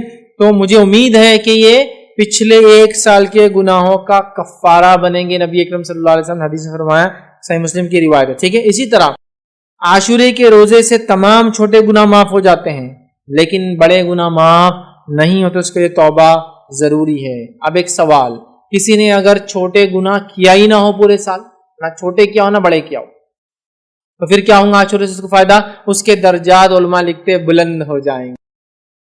چھوٹے بھی گناہ نہیں کیا، بڑے بھی گناہ نہیں کیا، اس کے درجات بلند ہو جائیں گے، یاد۔ اسی طرح اگر کسی نے چھوٹے گناہ نہیں کیا ہو اور بڑے ہے اس کے اکاؤنٹ میں، تو علماء لکھتے ہیں انشاءاللہ عزیز ان بڑے گناہوں کے شدت میں انشاءاللہ اللہ تخفیف کریں گا۔ مطلب اس کے تعلق سے علماء لکھتے ہیں کہ اگر کسی کے کبیرہ اور صغیرہ گناہ نہ ہو تو اللہ تعالیٰ اس کے درجات کو بلند کر دے گا اور اس کی نیکیوں بڑھا دی جائیں گی، لکھ دی جائیں گی۔ اور اگر ایک یا متعدد کبیرہ گناہ ہوئے لیکن کوئی صغیرہ گناہ اس کے اکاؤنٹ میں نہ ہوا، تو ہمیں امید ہے کہ کبیرہ گناہوں میں سے کچھ تخفیف کر دی جائیں گی، شدت کم کر دی جائیں گی، ہلکا کر دیا جائے گا انشاءاللہ، ٹھیک؟ تو بہرحال تو کسی نے اگر صغیرہ کیا نہ ہو نیکی ملیں گی، درجات بلند ہوں گے، اور کبیرہ ہو صرف اکاؤنٹ میں، صغیرہ نہ ہو تو انشاءاللہ تخفیف کی امید کی جا سکتی ہے انشاءاللہ، ٹھیک؟ اسی طرح جو ہے انسان کو چاہیے کہ 10 محرم کے روزے کے تعلق سے اپنے اہل و عیال کو، گھر والوں کو، بیوی بچوں کو، غلاموں کو، جان پہچان والوں کو سحر کے لیے بھی جگائے اور روزہ رکھنے کی تاکید کرے۔ سمجھ رہا؟ سحر کے لیے بھی جگانا چاہیے روزہ۔ سحر کے لیے میں کیوں کہہ رہا ہوں؟ کیونکہ یہ عام دنوں میں سحر کا ٹائم کسی کو معلوم نہیں ہوتا، خاص دنوں میں رمضان میں تو پورا اس کا تقویم آ جاتی نا، ٹائم ٹیبل آ جاتا ہے۔ عام دنوں میں ٹائم ٹیبل نہیں ہوتا تو بڑا کنفیوژن ہو جاتا ہے۔ تو آپ لوگ آج کل تو بڑا آسان ہے، آپ اگر موبائلس یوز کرتے ہیں تو آج کل تو ایسے ایپس ہیں جس میں آپ ڈال دیں کہ آج کا سحر کا آخری وقت، تہجد کا آخری وقت اور سحر کا آخری وقت ایک ہی ہوتا ہے، مطلب فجر کی سٹارٹ سے پہلے سحر کر سکتے ہو، تہجد بھی پڑھ سکتے ہو، آپ دیکھ لیں بآسانی آپ کو مل جائیں گا۔ ہر زمین زمانے علاقے کا الگ ٹائم ہوتا ہے، اس لیے میں کوئی ٹائم بول نہیں سکتا ہوں، لیکن فجر کی سٹارٹ سحر کا خاتمہ ہے، یا پھر جس کو کہیں گے تہجد کا آخری وقت، سحر کا آخری وقت، ٹھیک ہے؟ تو بہرحال آپ اٹھائے، سب کو تیار کرے۔ آئیے اس تعلق سے ایک صحابیہ کا واقعہ سنتے ہیں، اور وہ فرماتی اور کہتی ہے، جن کا نام ربی بنت معوذ رضی اللہ عنہ، وہ کہتی ہے ہم خود اس روزے کو رکھتی تھی اور اپنے بچوں کو بھی روزہ رکھواتی تھی، اور ہم ان کے لیے اون کا گڑیا بنا دیتی تھی، مطلب اون کی گڑیا بنا دیتی تھی۔ چنانچہ ان میں سے جب کوئی کھانے کے لیے ضد کرتا یا روتا تو وہ گڑیا ہم کھیلنے دے دیتے تاکہ افطار تک وہ کھیل میں مشغول رہے، مائنڈ ڈائیورٹ کرنے بچوں کا۔ تو وہ بڑے بھی رکھتے تھے، بچے بھی رکھتے تھے، اور بچوں کا مائنڈ ڈائیورٹ کرنے میں اون کی گڑیا بنا کے رکھتے تھے۔ سمجھ رہا؟ تو عبادتوں میں بچے بھی شامل ہوں گے، اور بچوں کا خیال رکھنا بھی اس حدیث سے پتہ چلا کہ صحابیات پہلے سے ان کے کھیلنے ملنے کا انتظام کر دیتے تھے، حالانکہ یہ بہت غربت والا زمانہ تھا، تو اون ہوتا تھوڑا سا گڑیا بنا دی، بچہ ضد کرا اگر روزے میں کہ مجھے کھانا ہے، کھیلنے دے دی تاکہ وہ کھیل میں لگ جائے اور روزہ کمپلیٹ ہو جائے، افطار تک کھیلتا رہے یاد رکھے۔ اور جو روایت دیکھی متفقہ علیہ تھی، وہ جو صحابیات گڑیا بناتی، ٹھیک ہے؟ اب جو 10 محرم کا جو روزہ ہے، جب نبی اکرم صلی اللہ علیہ وسلم نے اس کا حکم دیا تو آپ کو بتایا گیا کہ اس دن جو ہے یہود اور نصارہ بھی روزہ رکھتے ہیں، ٹھیک ہے؟ تو نبی اکرم صلی اللہ علیہ وسلم نے فرمایا کہ ان کی مخالفت میں ہم پھر 2 روزے رکھیں گے۔ جب آپ کو بتایا گیا کہ یہ روزہ یہود اور نصارہ بھی رکھتے ہیں تو نبی اکرم صلی اللہ علیہ وسلم نے فرمایا ان کی مخالفت میں ہم 2 روزے. آئیے ابن عباس رضی اللہ عنہ کی ایک روایت ہے، آپ فرماتے اور کہتے ہیں، اس روایت کے الفاظ دیکھیں، جب رسول اللہ صلی اللہ علیہ وسلم نے یوم عاشورے کا روزہ رکھا اور دوسروں کو بھی اس کا حکم دیا تو صحابہ کرام نے عرض کیا، اے اللہ کے رسول صلی اللہ علیہ وسلم، جو ہے یہود اور عیسائی، مطلب یہود اور نصارہ بھی، عیسائی بھی تو اس دن کی تعظیم کرتے ہیں. تو اللہ کے رسول صلی اللہ علیہ وسلم نے فرمایا، اگر اللہ نے چاہا تو میں آئندہ برس ہم، مطلب اللہ نے چاہا تو ہم لوگ یا میں آئندہ برس جو ہے 9 محرم کا روزہ بھی رکھیں گے. ابن عباس رضی اللہ عنہ فرماتے اور کہتے ہیں کہ نبی اکرم صلی اللہ علیہ وسلم آئندہ سال آنے سے قبل ہی انتقال کر گئے. جب آپ نے یہ حکم دیا کہ عاشورے کا ایک روزہ پچھلے 1 سال کے گناہ کفارہ ہے، تو آپ کو بتایا گیا اس دن کی تعظیم تو یہود و نصارہ بھی کرتے ہیں، جوز اینڈ کرسچنز بھی کرتے ہیں. تو آپ نے کہا ان کی مخالفت میں ہم 1 نہیں 2 روزے رکھیں گے. اب ان کی مخالفت کی بات کیوں ہو رہی ہے؟ اس لیے کہ یہود و نصارہ نے اپنی کتاب کی مخالفت کی، اللہ کی مخالفت. اس لیے نبی اکرم صلی اللہ علیہ وسلم نے آخری نبی نے ان کی مخالفت. دشمنی سے نہیں، لوگ بولتے ہیں دشمنی سے نہیں، کیونکہ انہوں نے اللہ سے دشمنی، اللہ کے احکامات کو نہیں مانا، پیدا کرنے والے کے حکم کو نہیں مانا، اس لیے ہم ان کی مخالفت، ورنہ کوئی دشمنی نہیں اس کے بعد. سمجھ رہا؟ تو آپ نے ان کی مخالفت کیا. تو آپ نے کہا کہ انشاءاللہ عزیز اگر میں زندہ رہا تو آنے والے سال کون سا روزہ رکھوں گا؟ 9 کا رکھوں گا. تو پتہ چلا ہمیں کون کون سے روزے رکھنا ہے اب؟ 9 اور 10، مطلب 9 اور 10، 9th and 10th of محرم کو ہم کو 2 روزے رکھنا ہے، اور یہ 2 روزے 1 سال کے گناہ کا کفارہ ہے پچھلے. اور ذوالحجہ کی 9 تاریخ کا روزہ وہ 2 سال کے گناہ کا کفارہ جو گزرا، اور جو ہے مطلب 1 روزہ 2 کا کفارہ، یہ 2 روزے 1 کا کفارہ ہے جو گزرا ہے. ٹھیک ہے، چلیے. تو یہ بھی پتہ چل گیا کہ ہم کو عاشورے کا روزہ رکھنا ہے. نبی اکرم صلی اللہ علیہ وسلم رکھا، صحابہ رکھتے تھے، سب رکھتے تھے، بچوں کو رکھاتے تھے، اور مخالفت میں یہود و نصارہ کی 2 روزے ہم کو رکھنا ہے، مطلب 10 کا تو رکھنا ہی اور 1 اضافہ کرنا ہے. آئیے دوسری روایت کے اندر صحیح مسلم کے اندر الفاظ ہے، اگر میں اگلے سال زندہ رہا تو 9 محرم کا بھی روزہ رکھوں گا. ایک میں اوپر والی میں کہا تھا کہ ہم رکھیں گے، اس میں کہا کہ میں رکھوں گا. اس سے پتہ چلا آپ کو اور ہم کو 9 اور 10 کا رکھنا ہے، یاد رکھ. اسی طرح جو ہے عبداللہ ابن عباس رضی اللہ عنہ فرماتے ہیں، مسند احمد کی روایت ہے، اس روایت میں اختلاف ہے. کچھ نے اس کو ضعیف قرار دیا ہے، لیکن محمد شاکر نے جو کہ ایک محدث تھے انہوں نے اس کو حسن قرار دیا. تو میں کہوں گا اس پہ علماء کا اختلاف ہے اس حدیث کی سند میں. بہرحال اختلاف کا آپ فائدہ اٹھانا چاہے تو بہرحال لے سکتے ہیں. اس حدیث کے الفاظ کیا سنی؟ مسند احمد کی روایت ہے، اور بھی یہ روایتیں اور بھی الفاظ سے آتی، مطلب اور بھی حدیثوں کی کتاب موجود ہے. روایت کے الفاظ ہے، عاشورے کے دن کا روزہ رکھو لیکن یہود کی مخالفت بھی کرو، لہٰذا 1 دن پہلے یا 1 دن بعد رکھو. لہٰذا 1 دن پہلے یا 1 دن بعد رکھو. تو میں یہ کہوں گا کہ جو 9-10 کا نہ رکھ سکے تو وہ کون سا رکھے؟ 10 اور 11 کا. لیکن افضل کون سا ہے؟ 9 اور 10. کیونکہ یہ روایت میں اختلاف ہے، اس کی صحت میں، اس کی سند میں، کہ یہ ضعیف ہے یا حسن ہے، اس میں اختلاف ہے، دونوں رائے علماء کی. بٹ افضل کیا ہے؟ 9 اور 10. 9 اور 10 نہیں ہو سکا تو پھر نیکسٹ فیز میں 10 اور 11 کے لیے ہم جائیں گے، 10 اور 11 کے لیے جائیں گے. لیکن افضل 9 اور 10 سے، یہ بات واضح ہونی چاہیے آپ لوگوں کے ذہن میں. چلیے آگے بڑھتے ہیں.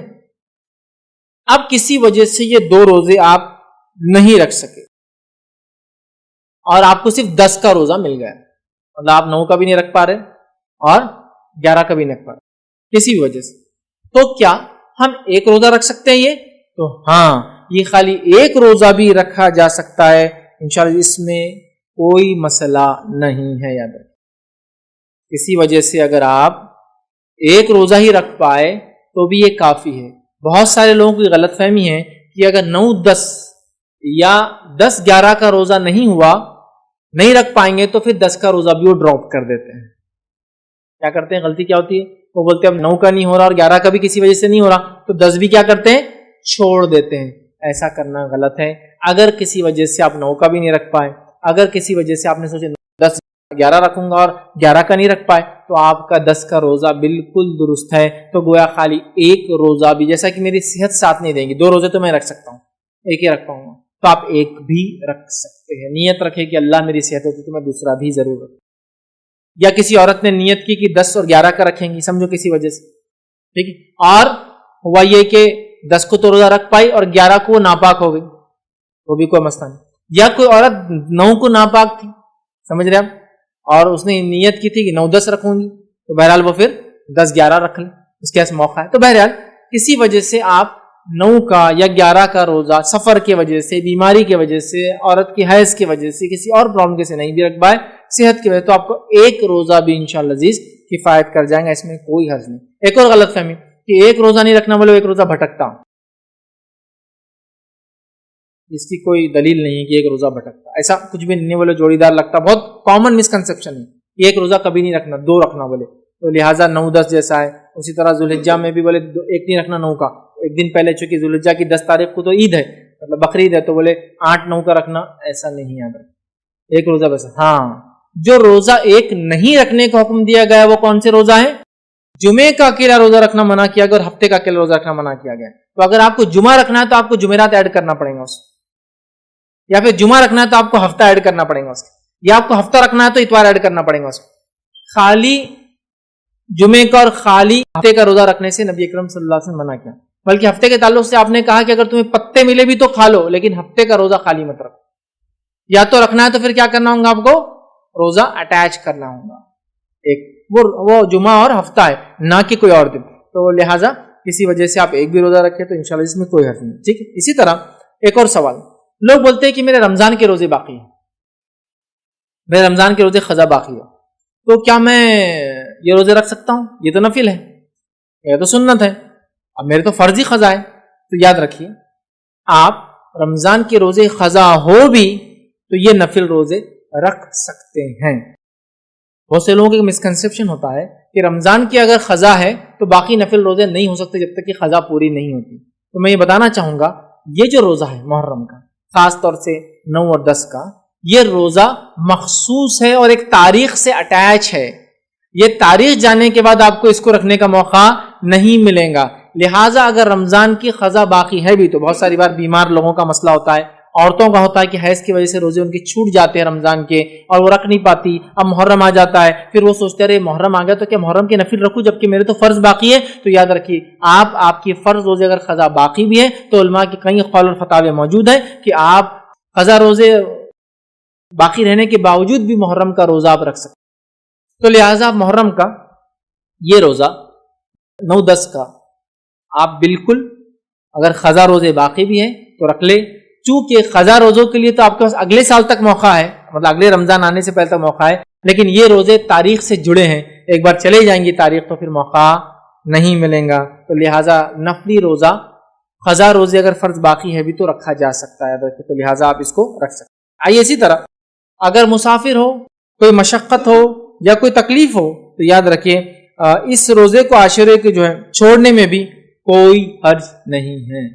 کوئی تکلیف ہے، کوئی مشقت ہے، کوئی پرابلم ہے، بہت سے لوگ عاشورے کرتے ہو بہت زیادہ شدت کے ساتھ میں رکھنے چاہے، ایسا نہیں، آپ چھوڑ سکتے۔ اور سفر میں بھی، بیماری میں بھی آپ کو لگتا ہے کہ روزہ رکھنے کے آپ کیپیبل ہے تو اس کو کنٹینیو رکھ سکتے ہیں، دونوں چیزیں، مطلب چھوڑ بھی سکتے ہیں مجبوری میں اور رکھ بھی سکتے ہیں آپ کی مرضی سے۔ سفر میں ہو کیا میں رکھوں؟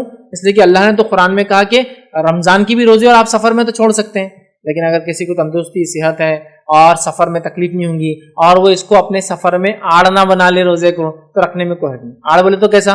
اب آپ سفر میں ہیں اور آپ کو طاقت کی ضرورت ہے اور آپ اپنے آپ کو سفر میں روزے کو آڑ بنانے کے لیے روزہ رکھ لے رہے 10 کا، آپ سامان اٹھانا، ارے تم اٹھاؤ میں روزے سے آج ذرا، مطلب لوگوں کے لیے اپنے روزے کو آڑ بنا رہے ہیں، ہاں ایکسٹرا سو رہے، بھائی اٹھنا کام کا ٹائم ہے، نہیں میں آج روزہ ہے نا، معلوم نا تم لوگ تو بے روزے دار ہے، میں تو روزہ ہے نا، تمہیں کوئی آڑ نہیں ہونا چاہیے، ٹھیک ہے، اس چیز کو آپ یاد رکھیں، ٹھیک ہے۔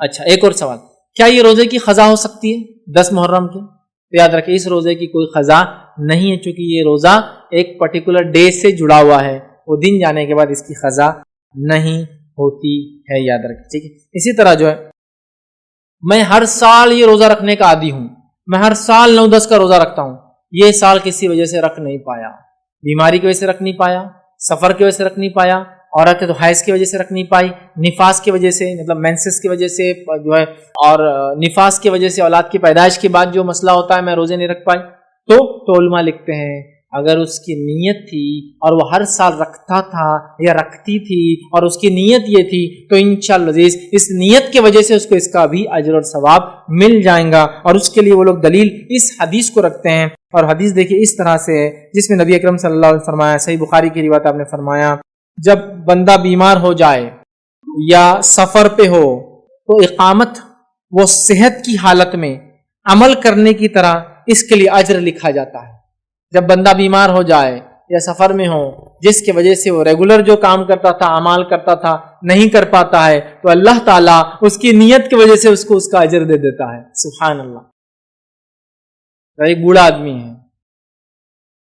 اس کی زندگی بھر جوانی بھی گزری مسجد میں نماز پڑھتے باجماعت, وہ آج بھی چاہتا ہے کہ وہ مسجد میں جا کے باجماعت نماز پڑھے. اب اس کی صحت ساتھ نہیں دیتی, انشاءاللہ اس کو بھی باجماعت نماز کا ثواب ملے گا کیونکہ پوری زندگی اس کی اسی روش پر گزری. ایک انسان تھا رمضان کے ہر سال روزے رکھتا تھا, ہر سال شدت کے ساتھ رکھتا تھا. اب اس کو بیماری نے آج جکڑا, صحت چلی گئی, لیکن اس کی تمنا آج بھی اسی کی ہے. اس حدیث کے مطابق اس کو بھی اجر ملیں گا رمضان میں. سمجھا؟ ایک انسان کی شدید تڑپ ہے کہ وہ اللہ کے گھر کی زیارت کرے, لیکن پیسوں کی وجہ سے بیچارہ مجبور ہے, وہ بھی اس حدیث کی وجہ سے اجر پائیں. ایک انسان ہر سال حج اور عمرے کو جاتا تھا, اللہ نے مال دولت رکھا تھا, دے رکھا تھا, اب وہ کسی وجہ سے نہیں جا پا رہا ہے اس کی, لیکن آج بھی وہ امید ہے کاش پہلے مالدار تھا غریب ہو گیا لیکن میرے پاس پیسہ ہو تو میں جاؤں گا, اس کو بھی اجر ملے گا. کیونکہ حدیث میں کیا ہے, جب بندہ بیمار ہو جائے یا سفر پہ ہو تو اقامت و صحت کی حالت میں جو عمل وہ کیا کرتا تھا, جب اچھا تھا, صحیح سالم تھا, سب کچھ تھا, طاقت تھی, جو عمل کرتا تھا اسی کا اجر اس کو ابھی بھی ملے گا. سبحان اللہ, کتنی بڑی بات ہے نا. لہٰذا اچھے کام کرو, اچھے کام کی نیتیں رکھو اپنے دل میں, جب ہم اچھے کام نہیں کر پائیں کسی وجہ سے تب بھی اللہ اجر دیتا رہے. بڑی بات, بڑی بات. چلیے آگے بڑھتے ہیں. اسی طرح جو ہے عاشورے کا روزہ اگر کوئی انسان نہ رکھ سکے, جو میں نے کہا, تو لوگ سوال کر سکتے بھائی کیوں ایسا بول رہے ہیں, کہ آپ یہ کہنا چاہ رہے کہ چھوڑ دیں؟ نہیں, میں کہنا چاہ رہا ہوں رکھو, شوق اور ذوق سے رکھو, یہ سنت نبوی ہے, رکھو, اچھی باتیں رکھو, ایک سال گناہ کفار. لیکن کسی وجہ سے آدمی نہ رکھ پائے تو وہ آدمی گناہ گار نہیں ہوگا انشاءاللہ, چاہے مجبوراً نہ رکھ پائے یا چاہے جان بوجھ کے نہ رکھے, انشاءاللہ عزیز وہ گناہ گار نہیں ہوگا. کیوں؟ آئیے میں روایت رکھتا ہوں. ام المومنین عائشہ رضی اللہ عنہا فرماتی ہے اور کہتی ہے, ٹھیک ہے, اور آپ فرماتی ہے, یہ روایت جو ہے بخاری اور صحیح مسلم کی روایت ہے, آپ نے فرمایا رسول اللہ صلی اللہ علیہ وسلم رمضان کے فرض ہونے سے پہلے عاشورے کا روزے کا حکم دیتے تھے. پھر جب رمضان کی فرضیت ہوئی, مطلب اللہ کے رسول عاشورے کا روزہ رمضان کے روزے فرض ہونے سے پہلے سے رکھتے تھے, تو تب سب صحابہ اس کو فرض سمجھ کے رکھتے تھے. ٹھیک ہے, تو آپ فرماتی ہے جب رمضان کے فرض ہونے سے پہلے آپ صلی اللہ علیہ وسلم عاشورے کا روزے کا حکم دیتے تھے مطلب واجب ہو گیا, صحابہ کے حکم دیتے تھے. پھر رمضان کی فرضیت ہوئی تو جو چاہتا عاشورے کا روزہ رکھتا اور جو چاہتا نہیں رکھتا, اور نبی اکرم صلی اللہ علیہ وسلم نے کچھ نہیں کہا. پہلے دور میں اللہ کے رسول نے حکم دیا, بعد کے دور میں جب رمضان فرض ہو گئے تو جو چاہتا رکھتا, جو چاہتا نہیں رکھتا, اللہ کے رسول نے کچھ نہیں کہا. لیکن پہلے دور میں رکھو کہا, بعد کے دور میں خاموشی اختیار, مطلب جو چاہتا رکھتا, جو چاہتا اس کو چھوڑ دیتا. ایک دوسری حدیث کے اندر یہ الفاظ ہے جو بخاری مسلم کی ہے, یہ عاشورے کا دن ہے, اللہ نے تم پر اس کے روزے کو فرض نہیں کیا ہے, لیکن نبی اکرم صلی اللہ علیہ وسلم فرما رہے ہیں یہ عاشورے کا دن ہے, اللہ تعالیٰ نے تم پر اس کا روزہ جو ہے فرض نہیں کیا ہے, لیکن میں روزے سے ہوں. آپ سے فرما رہے ہیں میں روزے سے ہوں, لہٰذا تم میں سے جو روزہ رکھنا چاہے رکھے, جو افطار کرنا چاہے مطلب کھانا چاہے وہ کھائے, اس میں انشاءاللہ عزیز کوئی حرج نہیں ہے, یاد رکھیں. ٹھیک ہے, تو اس روایت میں واضح ہو گیا کہ جو رکھنا چاہے رکھ سکتا ہے, کسی وجہ سے کوئی نہ رکھ سکے یا چھوڑ بھی دے تو انشاءاللہ اس پہ کوئی گناہ نہیں ہوگا. لیکن میں سمجھتا ہوں کوئی بھی انسان اتنا نیکیوں میں آگے تو نہیں ہے کہ اتنے آسانی سے ایک سال کے گناہوں کفارے والا روزہ چھوڑ دے, بٹ چوائس تو ہے, مطلب آپ کسی کو لعنت ملامت نہیں کر سکتے اگر وہ نہ رکھے. سب سے اول تو یہ کہ وہ رمضان کے روزے رکھے, وہ فرض ہے. ٹھیک ٹھیک. اس طرح کچھ لوگ سوال کرتے ہیں کیا محرم کے پہلے 10 دن ہم روزے رکھ سکتے ہیں؟ بالکل کوئی مسئلہ نہیں, لیکن یہ ایسا سنت تو نہیں ہے, لیکن آپ رکھ سکتے ہیں, بالکل رکھ سکتے ہیں. سمجھ رہے, نبی اکرم صلی اللہ علیہ وسلم ذوالحجہ کی ابتدائی 9 دنوں کا پورے روزے رکھتے تھے, پورے 1 سے لے کر 9 تک. ٹھیک, تو آپ رکھ سکتے ہیں, اور محرم میں بھی 1 سے 10 تک, لیکن نبی اکرم صلی اللہ علیہ وسلم کی کسی خاص سنت نہیں ہے. لیکن چونکہ محرم اللہ کا مہینہ ہے اور اس کا روزہ سب سے افضل ہے, آپ اس نیت سے سوچیں کہ یہ عشرئی بڑا مقدس ہے, محترم ہے, عظمت والا ہے, مہینہ ہی عظمت والا ہے, اللہ کا مہینہ, رکھ لے, کوئی حرج نہیں انشاءاللہ عزیز, اس میں کوئی مذائقہ انشاءاللہ عزیز نہیں ہے، لیکن اس کو کوئی سنت نہ سمجھے، مطلب اس کا روزہ افضل ہے، اس نیت سے آپ بالکل رکھ لیں، کوئی مسئلہ نہیں، لیکن اس کا ایسا 10 دن سنت نہیں، آپ صلی اللہ علیہ وسلم نے مخصوص 10 دن محرم کے روزے نہیں رکھے، لیکن آپ بہت کثرت سے اس کے روزے رکھتے تھے۔ تو یہ چند باتیں تھیں اس کے روزے کے تعلق سے۔ یہ چھٹی فضیلت، آئیے ساتویں فضیلت اور آخری فضیلت جو اس مہینے کی وہ کیا ہے وہ بھی رکھتا ہوں۔ یوم عاشورہ اللہ تعالیٰ کے عظیم دنوں میں سے ایک دن ہے۔ یوم عاشورہ اللہ تعالیٰ کے عظیم دنوں میں سے ایک دن، عظمت والا دن ہے، عظمت والا دن ہے، ٹھیک ہے۔ جیسے کہ اللہ تعالیٰ نے ارشاد فرمایا سورہ ابراہیم کی آیت نمبر 5 میں اللہ نے فرمایا وَذَكِّرْهُمْ بِأَيَّامِ اللَّهِ، اللہ نے فرمایا کہا اور انہیں اللہ کے احسانات یاد دلا دو، اور ان کو اللہ کے احسانات یاد دلا دو، اللہ کے احسانات یاد دلا دو، ٹھیک۔ اور ایسا کب ہوا؟ یہ احسان ہم کیسے یاد کر سکتے ہیں؟ یہ عظیم دنوں میں سے اللہ تعالیٰ نے اس دن موسیٰ علیہ السلام کی قوم کو فرعون سے نجات دی تھی۔ تو 10 جو محرم ہے، جو یہود و نصارہ بھی اس دن روزہ رکھتے تھے، جن کی مخالفت میں اللہ کے رسول صلی اللہ علیہ وسلم نے روزہ رکھا، وہ کیوں رکھتے تھے؟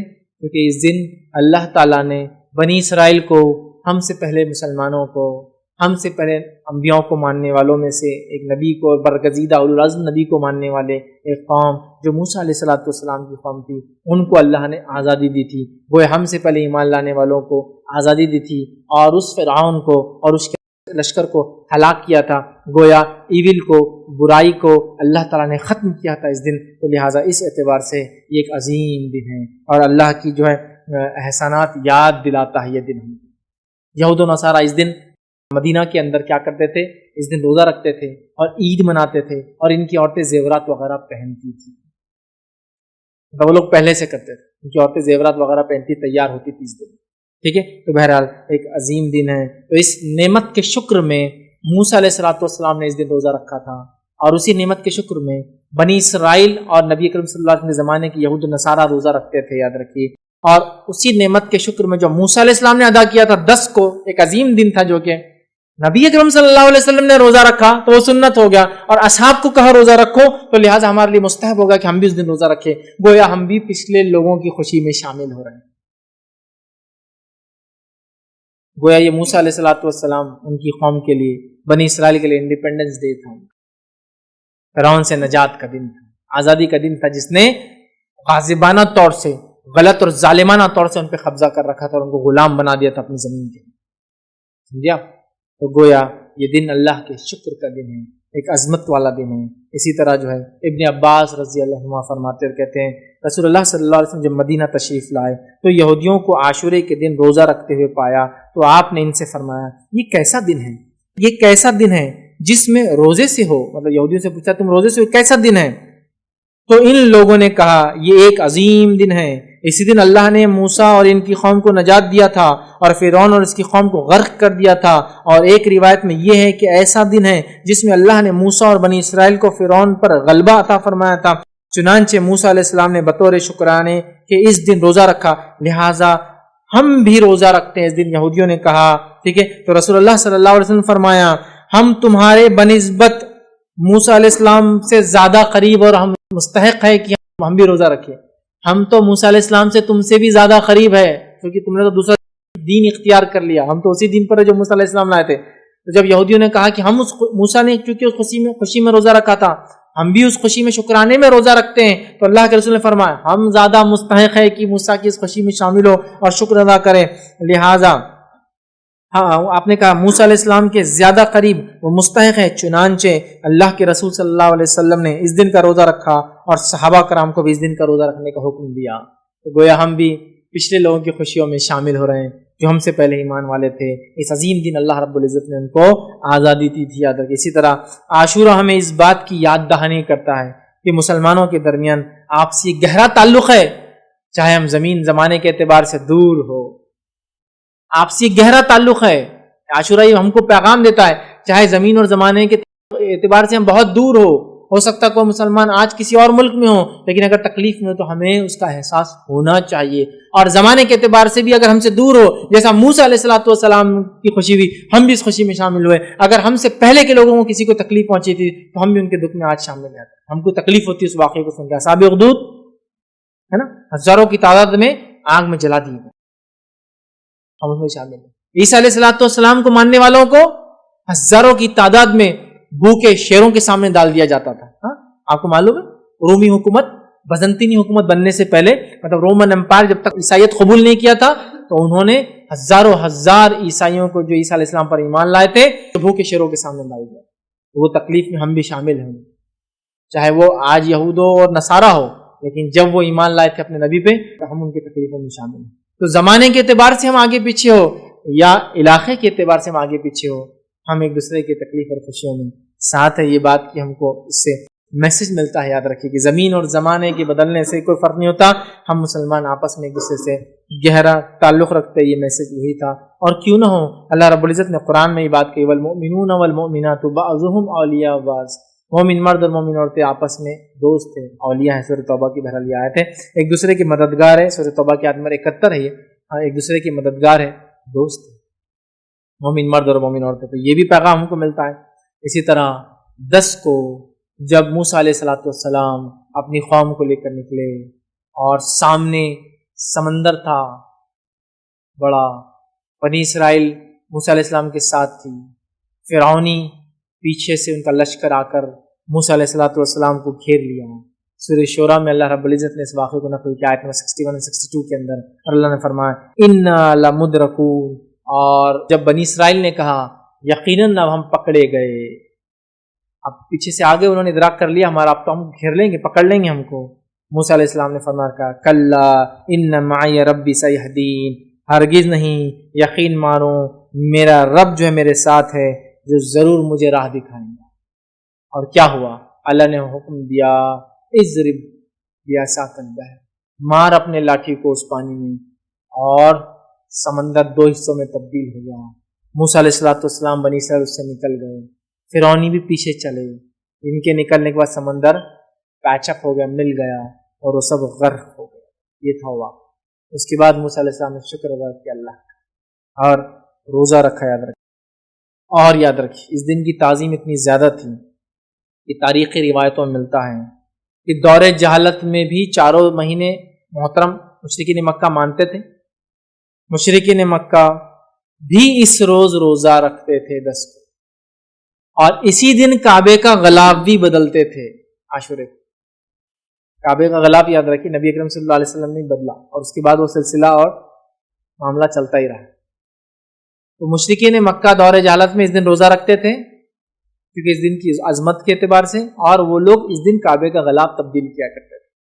تو گویا مشرکین مکہ کے پاس بھی اس کی عظمت تھی، اور اسی طرح ماں عائشہ کی جو روایت ہے اس سے پتہ چلتا یہود و نصارہ کے پاس بھی اس کی عظمت اور تعظیم تھی۔ میں سمجھتا ہوں پورا واقعہ میں نے آپ کے سامنے رکھ دیا، پھر بھی بہت مختصر سا اس کو ایک بار پھر دہراتا ہوں۔ ماں عائشہ کی روایت وہ فرماتی اور کہتی زمانہ جاہلیت میں قریش عاشورے کے دن کا روزہ رکھتے تھے، خود رسول اللہ صلی اللہ علیہ وسلم نے بھی ہجرت سے پہلے اس دن کا روزہ رکھا، ہجرت سے روزہ رکھا۔ جب آپ صلی اللہ علیہ وسلم ہجرت کر کے مدینہ منورہ تشریف لائے، خود بھی اس دن کا روزہ رکھتے تھے اور دوسروں کو بھی اس دن کا روزہ رکھنے کا حکم دیتے تھے، لیکن جب ماہ رمضان کے روزے فرض کر دیے گئے تو آپ نے عاشورے کے دن کا روزہ رکھنے کا اہتمام ترک کر دیا اور فرمایا جو چاہے اس دن کا روزہ رکھے، جو چاہے اس کو چھوڑ دے۔ صحیح مسلم اور دوسری روایت جو صحیح مسلم کی اس میں الفاظ اس طرح سے ابو موسیٰ اشعری رضی اللہ عنہ فرماتے اور کہتے ہیں یہود یوم عاشورے کو شکرانے کا روزہ رکھتے تھے، اس دن مسرت کا اظہار کرتے تھے، عید مناتے تھے، اپنی عورتوں کو زیورات اور سامان پہناتے تھے زینت کا، اور سامان پہن کر وہ مزین ہوتی، اپنے آپ کو سجاتی اور سنوارتی۔ یہود بھی روزہ رکھتے، مشرکین بھی روزہ رکھتے، اور اس دن کی حرمت ان کے پاس بھی تھی۔ تو عاشورہ ہمیں کیا میسج دیتا ہے؟ عاشورہ ہمیں میسج دیتا ہے کہ یہ ایک بڑا تعظیم کا دن ہے، اللہ کی عظمت والا دن ہے، یاد رکھیں۔ اس میں ہمیں روزہ رکھنا چاہیے شکرانے میں کہ اللہ نے ہم سے پہلے مسلمانوں کو نجات دی تھی، ہے نا۔ دوسرا، اللہ تعالیٰ نے دشمنوں کو مسلمانوں کے ہلاک کیا تھا اس دن۔ اور تیسرا ہمیں ملتا ہے کہ اس کارنامے کو ہم یاد کرتے ہیں اس دن عاشورے کے دن، اور روزہ رکھتے ہیں اس کے شکرانے میں، یاد رکھیں۔ تو لہٰذا عاشورہ ہمارے لیے ایک میسج دیتا ہے مسلمانوں کو ایک پیغام دیتا ہے۔ یہ پورا مہینہ بہرحال اپنے آپ میں بڑا اہمیت کا حامل ہے۔ ویسے تو محرم وہی مہینہ ہے جس میں نبی کریم صلی اللہ علیہ وسلم مدینہ ہجرت کر کے اس دن پہلی محرم تھی جب آپ مدینہ پہنچے تھے، اسی سے ہجری سن اور سال بہرحال چالو ہوتا ہے، تو بڑی اس کی عظمتیں یاد رکھی۔ تو یہ تھی 7 فضائل اس مہینے کی عادت، اور میں سمجھتا ہوں 7 فضیلت میں یہ تو ہم کو واضح پتہ چلا، یہ حرمت والا مہینہ ہے، یہ نیکیوں کے کرنے والا مہینہ ہے، یہ معصیت اور گناہوں سے بچنے والا مہینہ ہے، کثرت سے روزے رکھنے کا مہینہ ہے، یہ اللہ تعالیٰ کا مہینہ ہے، اور اسی طرح اس میں عاشورے کا روزہ رکھنا ہے، 9-10 ٹھیکے کا روزہ رکھنا ہے، کوشش کرنا ہے، نہ ہو سکے تو پھر 10 اور 11 کا بھی انشاءاللہ روزہ انسان رکھ سکتا ہے۔ اور یہ دن ہمیں یاد دلاتا ہے اور ہمیں دوسرے مسلمانوں سے زمین اور زمانے کے اعتبار سے ہم سے الگ کیوں نہ ہو، ان سے ہمارا رشتہ جوڑتا ہے، اخوت اور بھائی چارے کا ہمیں میسج دیتا ہے۔ تو بڑے پیغام ہے، بڑے فضائل ہے، یاد رکھیے اس مہینے کے۔ اس کے علاوہ اور کیا کر سکتے ہیں آپ اس مہینے میں؟ یہ 7 چیزیں تو بڑی اہم فضیلت اور اس میں اعمال کرنے والے دونوں میں رکھ دیا، اور اس کے مسائل بھی رکھ دیا۔ اور کیا کر سکتے ہیں اس مہینے میں؟ صدقہ کیجیے، نفل۔ اس کے علاوہ اس مہینے اور کیا کر، حرمت والا مہینہ ہے نا، تو پھر اس میں ذوالقعدہ بھی ایڈ کر لیجیے، ذوالحجہ بھی ایڈ کر لیجیے، محرم بھی ایڈ کر لیجیے، رجب بھی ایڈ کر لیجیے۔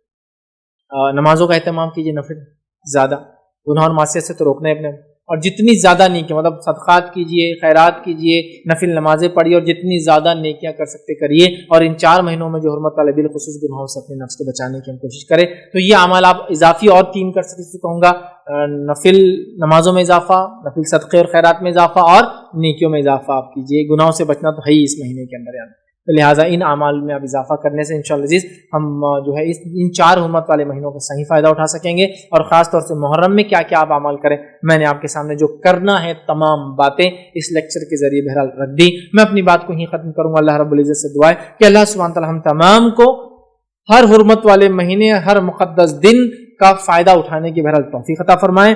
ہر حرمت والے مہینے اور مقدس ایام یا مخصوص ایام جو اللہ نے اور اس کے نبی نے بتائے، ان تمام ایام کا فائدہ اٹھانے کی بہرحال توفیق عطا فرمائیں۔ ہم تمام کو جب تک زندہ رکھے اسلام اور ایمان پر زندہ رکھیے، خاتمہ ایمان پر ہو۔ وآخر دعوانا ان الحمدللہ رب العالمین، سبحان ربک رب العزۃ عما یصفون، وسلام علی المرسلین، والحمدللہ رب العالمین۔ انشاءاللہ عزیز کوئی بات اس درس سے نہ سمجھیے، آپ کا کوئی سوال ہو تو پوچھ لیں۔ خواتین کے لیے اوپر چٹس ہوتی ہے، آپ اپنا سوال لکھ کر بھیج دیں۔ جینٹس مرد حضرات کے لیے جو ہے مائک لایا جائیں گا، اپنا سوال آپ مائک میں کریں۔ بسم اللہ الرحمن الرحیم، الحمدللہ رب العالمین، والصلاة والسلام علی خاتم النبیین والمرسلین، رب اشرح لی صدری ویسر لی امری واحلل عقدۃ من لسانی یفقہوا قولی، اما بعد۔ السلام علیکم شیخ، یہ مہینہ تو اصل میں بہت سارے لوگ جو ہے ہمارے دینی بھائی وہ یاد حسین کی اس میں گزارتے ہیں، اس سے کیا تعلق ہے؟ یہ سوال تھا۔ میں نے ایک سوال کیا کہ بہت سارے لوگ اس مہینے میں یاد حسین کے لیے اس مہینے کو گزارتے، اس سے کیا تعلق؟ تو دیکھیے ہم تمام جانتے ہیں کہ 10 محرم، مطلب محرم کی 10 تاریخ جس کو عاشورہ کہتے ہیں، اسی تاریخ میں ایک جنگ ہوئی تھی جس کو بہت مشہور معروف کربلا کے نام سے جانا جاتا ہے، اور اس میں نواسہ رسول جو ہے علی بن ابی طالب رضی اللہ عنہ کے بیٹے حسین بن علی رضی اللہ عنہ جو ان کی شہادت ہوئی تھی۔ یقیناً یہ نواسہ رسول ہیں، اور ہم لوگ نبی اکرم صلی اللہ علیہ وسلم اور ان کے خاندان والے اہل بیت اور ان سے متعلق جتنے لوگ ہیں ان سے شدت سے محبت کرتے، یاد رکھیں۔ اور یہ ایک فطری تقاضا ہے محبت کا کہ ہم نبی اکرم صلی اللہ علیہ وسلم سے اگر محبت کرتے ہیں تو آل رسول سے، اہل بیت سے بھی محبت ہمارے ایمان کا تقاضا ہے، یاد رکھیں۔ لہٰذا اس دن جو ہے 10 کو جو ہے حسین رضی اللہ عنہ کی شہادت ہوئی تھی، ان کو شہید کیا گیا تھا، جس کے پیچھے ایک طویل واقعہ ہے۔ وقت نہیں ہے کہ ان تمام واقعات میں ہم جائیں، لیکن یہ ہوا تھا اور ہم کو اس چیز کا غم ہے کہ نبی اکرم صلی اللہ علیہ وسلم کے نواسے کے ساتھ ایسا ہوا، یاد رکھیں۔ لیکن یہ بات بھی ہم کو جاننا ضروری ہے کہ یہ ایک ہی واقعہ اس دن نہیں ہوا، اور یہ واقعہ نبی اکرم صلی اللہ علیہ وسلم کے دنیا سے جانے کے بعد ہوا۔ 61 ہجری میں بہرحال یہ واقعہ پیش آیا، اور نبی اکرم صلی اللہ علیہ وسلم کی وفات 11 ہجری میں ہو گئی، وہ آپ کی وفات کے بعد یہ واقعہ ہوا۔ یقیناً واقعہ دکھ بھرا ہے، دردناک ہے، اس کا ہم کو افسوس ہے، اس وجہ سے کہ ہم نبی سے محبت کرتے ہیں شدت سے، اور ان کے آل سے محبت کرتے ہیں شدت سے، اور علی بن ابی طالب رضی اللہ عنہ ان کی بڑی فضیلت ہے، یاد رکھیں۔ ہم جانتے ہیں نبی اکرم صلی اللہ علیہ وسلم کی بیٹی فاطمہ جو کہ خاتون جنت کی سردار ہے، ان کی بڑی عزت اور تعظیم ہم کرتے ہیں، یاد رکھیں۔ نبی جن لوگوں سے محبت کرتے تھے ان سے محبت کرنا یہ ہمارا ایمانی تقاضا ہے، لہٰذا اس کا ہم کو دکھ اور غم ہے۔ لیکن یہ بات بھی ہم کو جاننا ضروری ہے کہ نبی کے دنیا سے جانے کے بعد شریعت تو تبھی کمپلیٹ ہو گئی، مطلب جب نبی اکرم صلی اللہ علیہ وسلم دنیا سے چلے گئے شریعت کمپلیٹ ہو چکی تھی، یاد رکھیں۔ لہٰذا اس کے بعد بہت سارے واقعات ہوئے، ان میں سے یہ بھی ایک واقعہ ہے۔ لیکن یہ بڑی عجیب بات ہے کہ اسی واقعے سے ہم پورے مہینے کو یاد کرتے ہیں، حالانکہ اس مہینے کے فضائل شرعی اعتبار سے کچھ اور ہی ہے جو میں نے آپ کے سامنے رکھ دی۔ وہ واقعہ دکھ بھرا ہے، لیکن شریعت میں جو اس کے اس دن کے عاشورے کے اور محرم کی جو فضیلت ہے وہ 7 تھی جو میں نے آپ کے سامنے آلریڈی رکھ دی ہے، یاد رکھ۔ لیکن لوگ اس واقعے کو اس حادثے سے یاد کرتے ہیں، یاد رکھیے، اور پورے مہینے کو انہی کے نام سے نسبت کرتے ہیں، ٹھیک ہے۔ آل رسول ہیں، علی بن ابی طالب کے بیٹے ہیں، وہ تمام چیزیں اپنی جگہ ہے، نبی کے نواسے ہیں، ایک صحابی رسول ہے، یاد رکھیے، ان سے ہماری محبت ہے۔ لیکن شرعی اعتبار سے نبی کی دنیا سے جانے کے بعد دین مکمل ہو گیا ان کے جاتے ہی، اس کے بعد کا یہ واقعہ یاد رکھیے، اس کی اپنی اہمیت ہے، لیکن اس سے محرم کی جو حرمت ہے اس پہ کوئی فرق نہیں آئے گا، اور محرم کی فضیلت ہے اس پہ کوئی فرق انشاءاللہ عزیز نہیں آئے گا۔ یہ افسوسناک واقعہ ہے، یہ ایک الگ چیز ہے، اور محرم کی شرعی حیثیت کیا ہے وہ ایک الگ چیز ہے جو میں لیکچر میں رکھ چکا ہوں۔ کسی نے ایک سوال کیا کہ عاشورے کے دن کوئی الگ سے نماز پڑھنا ہے کیا؟ تو دیکھیے، عاشورے کے دن روزہ رکھنا ثابت ہے سنت سے، اور نبی اکرم صلی اللہ علیہ وسلم نے خود رکھا، لیکن عاشورے کے دن کوئی مخصوص عاشورے کی نماز نہیں ہے۔ ہاں، کوئی انسان نفل نماز کبھی بھی پڑھنا چاہے تو پڑھ سکتا ہے، اس میں تو کوئی ممانعت نہیں ہے، لیکن عاشورے کی کوئی مخصوص نماز نہیں ہے، یاد رکھیے۔ السلام علیکم۔ کچھ لوگوں کا یہ بھی ہے حدیث اس بارے میں کہ اپنے دسترخوان کو وسیع کرو، اپنے گھر والوں کو اچھا اچھا کھلاؤ 10 تاریخ کے روز، تو یہ حدیث کہاں تک صحیح ہے؟ بھائی نے ایک سوال کیا کہ کچھ لوگ یہ حدیث بیان کرتے ہیں کہ اس دن دسترخوان بچھاؤ، اپنے گھر والوں کو اچھا اچھا کھانا کھلاؤ، تو یہ حدیث کہاں تک صحیح ہے؟ دیکھیے، جو باتیں ہم کو نبی اکرم صلی اللہ علیہ وسلم کی روایتوں سے ملتی ہوئی ہے، رمضان کے روزے فرض ہونے سے پہلے اللہ کے رسول صلی اللہ علیہ وسلم یہ روزے کو رکھتے تھے اور اس کا حکم دیتے، مطلب یہ واجب تھا۔ رمضان کے روزے فرض ہونے کے بعد اللہ کے رسول صلی اللہ علیہ وسلم فرمایا جو رکھنا چاہے رکھے، جو کھانا چاہے کھائے۔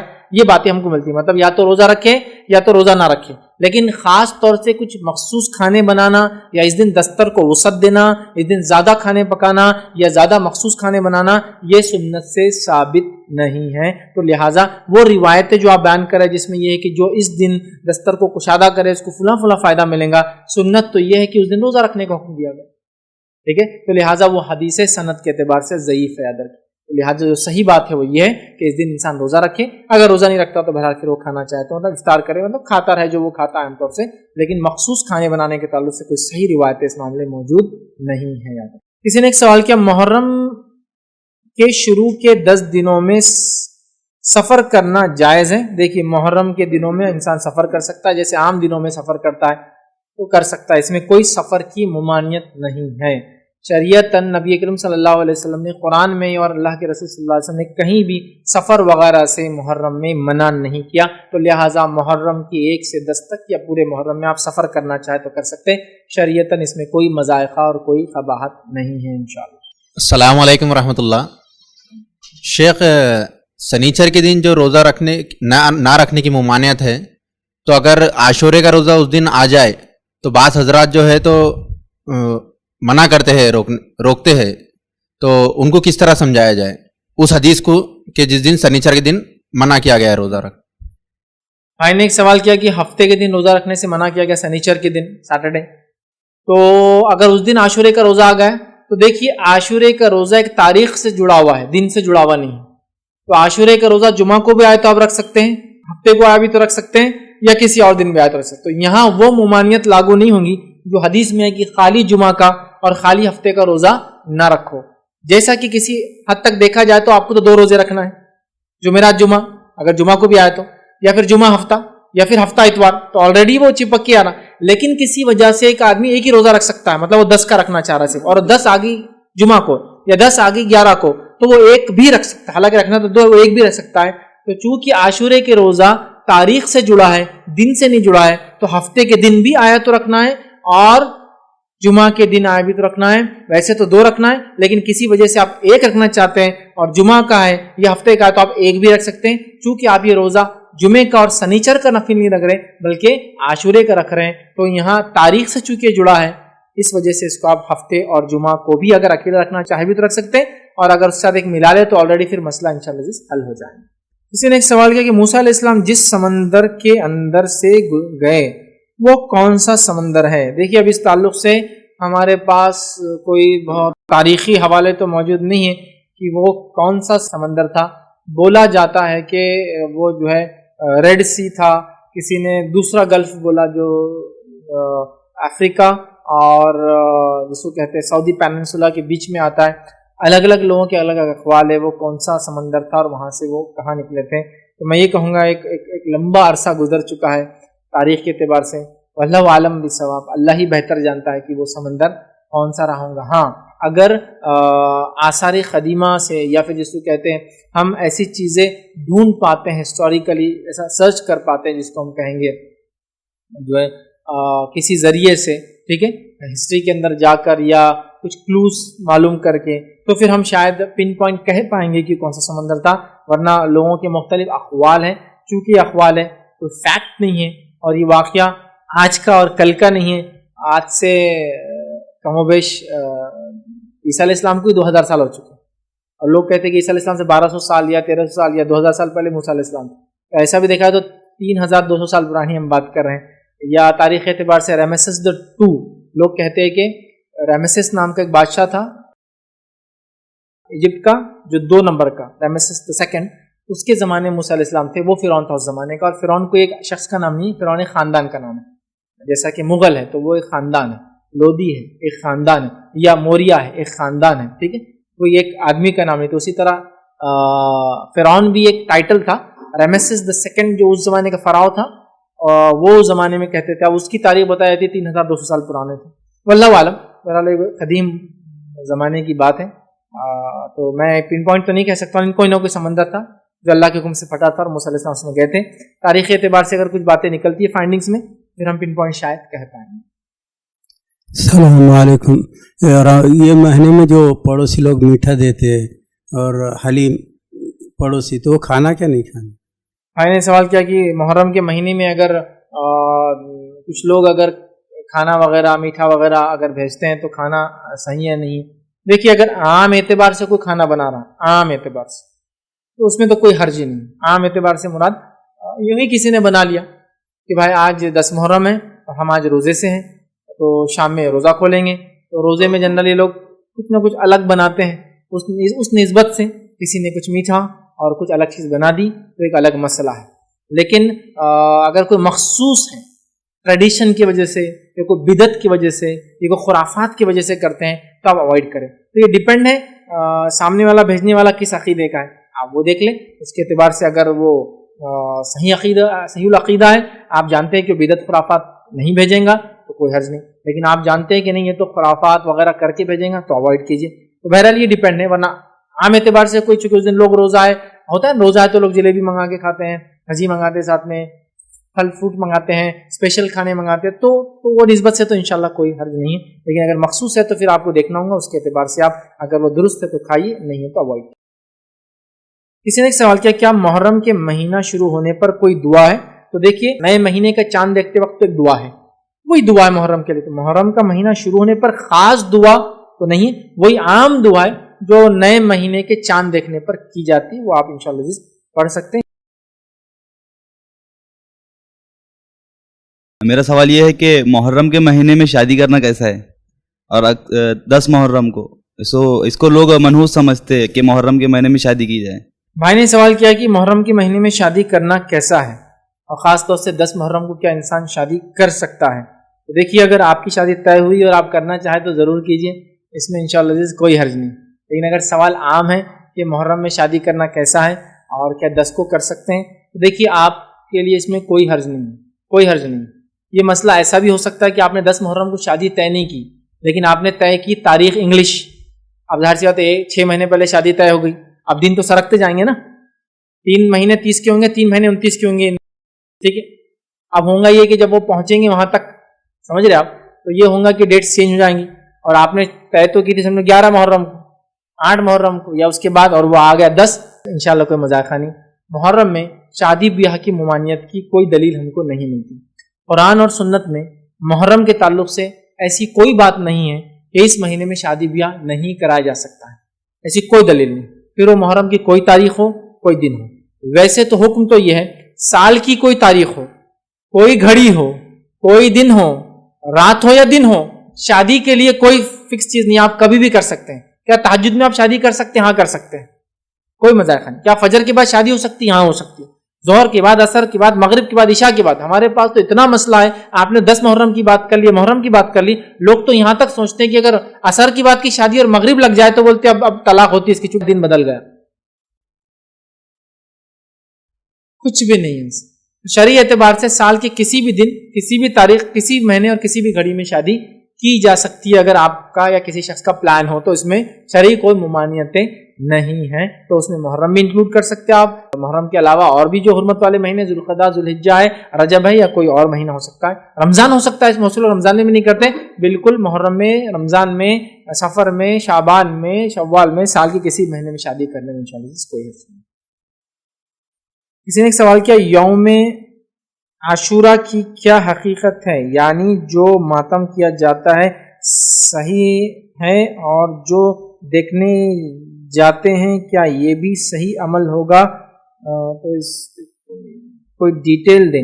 بس میں یہ کہوں گا کہ ماتم کرنا نبی اکرم صلی اللہ علیہ وسلم سے ثابت نہیں ہے، ماتم کرنا صحابہ، تابعین، تبع تابعین، سلف صالحین سے ثابت نہیں ہے۔ کسی کے مرنے پر نوحہ یا ماتم کرنے کی شرعی حقیقت کیا ہے، میں ایک پورا لیکچر اس پہ رکھ چکا ہوں، آپ اس کو دیکھ سکتے ہیں، لیکن یہ ثابت نہیں ہے، تو لہٰذا نہ کرنا ثابت ہے اور نہ ہی دیکھنا ثابت ہے، تو لہٰذا آپ بھی پھر اوائڈ کریں، نہ کریں نہ اس کو دیکھیں، یہی زیادہ بہتر ہے، چونکہ سلف صالحین میں سے کسی نے بھی کیا اس کی کوئی دلیل نہیں ملتی ہے۔ کسی نے سوال کیا، ان دنوں میں کچھ خاص کھانے بنائے جاتے ہیں، کیا یہ صحیح عمل ہوگا؟ دیکھیے، اگر کوئی انسان حرمت والے مہینے کے اعتبار سے یہ سوچتا ہے کہ ہم کچھ کھا لے پی لے، یا تعظیم والے دن ہیں، یا روزہ رکھتے ہیں لوگ محرم میں تو ہم ان کو کچھ بھیج دیں، جس کی نسبت سے وہ کچھ خاص بنا لیتے ہیں، تو اس میں کوئی حرج نہیں۔ لیکن بہت سارے لوگ عجیب اور غریب رسومات کرتے ہیں، وہ تو بالکل صحیح نہیں ہوگا، صحیح نہیں ہوگا۔ کچھ لوگ یہ کرتے ہیں کہ شربت بنا کے خاص طور سے ان دنوں میں بانٹتے ہیں، میں کہتا ہوں یہ درست نہیں ہوگا۔ وہ کہتے ہیں کہ وہ لوگ کو ثواب ملیں گا، جو کربلا میں جو لوگ تھے ان کو اس کا اجر ملیں گا، لیکن میرے بھائی اگر آپ اس واقعے کو یاد کر کے کوئی شربت پی رہے ہیں تو تعجب کی بات ہے، وہ واقعہ خوشی کا تو کسی بھی لحاظ سے نہیں ہے، وہ واقعہ ایک شہادت اور غم کا ہے، تو آپ اس دن شربت بنا کے پیے، میں تو سمجھتا ہوں اس کا ریلیشن کیا مجھے کچھ سمجھ میں پلے نہیں آتا۔ مطلب غم تو ایک الگ چیز ہوتی ہے، کوئی غم کے اندر واقعہ لوگ سے سناتے ہیں کہ وہ لوگ پیاسے تھے، ان کو پانی تک نہیں ملا، اور یہاں آپ لوگ شربتیں پلا رہے ہیں، یہاں لوگ آپ دودھ پلا رہے ہیں، آپ لوگوں کو دودھ کی شربت پلا رہے ہیں، یہ کون سا طریقہ؟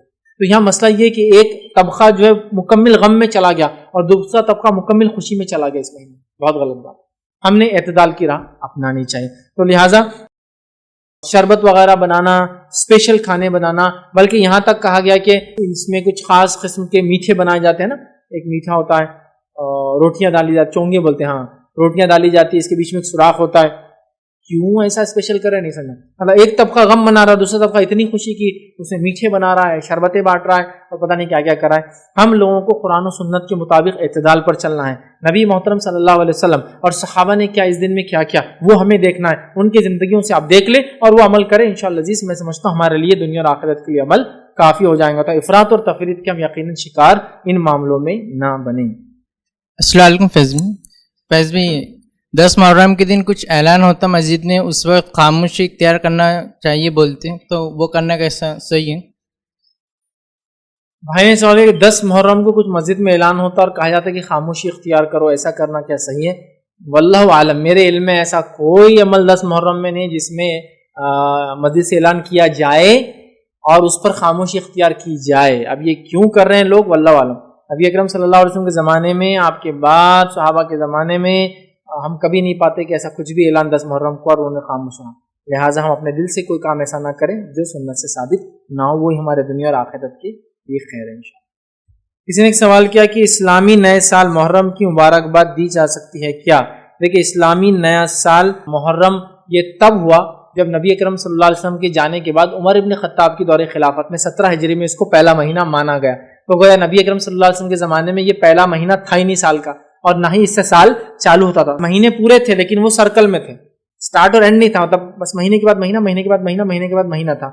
عمر ابن خطاب رضی اللہ عنہ کے دور میں جب اکاؤنٹس کا ایشو آنے لگا تو ایک سٹارٹنگ منتھ اور ایک اینڈنگ منتھ کی ضرورت تھی, تو انہوں نے چونکہ ہجرت کر کے نبی اکرم صلی اللہ علیہ وسلم ذوالحجہ کے آخری ایام میں ہجرت کر کے نکلے تھے.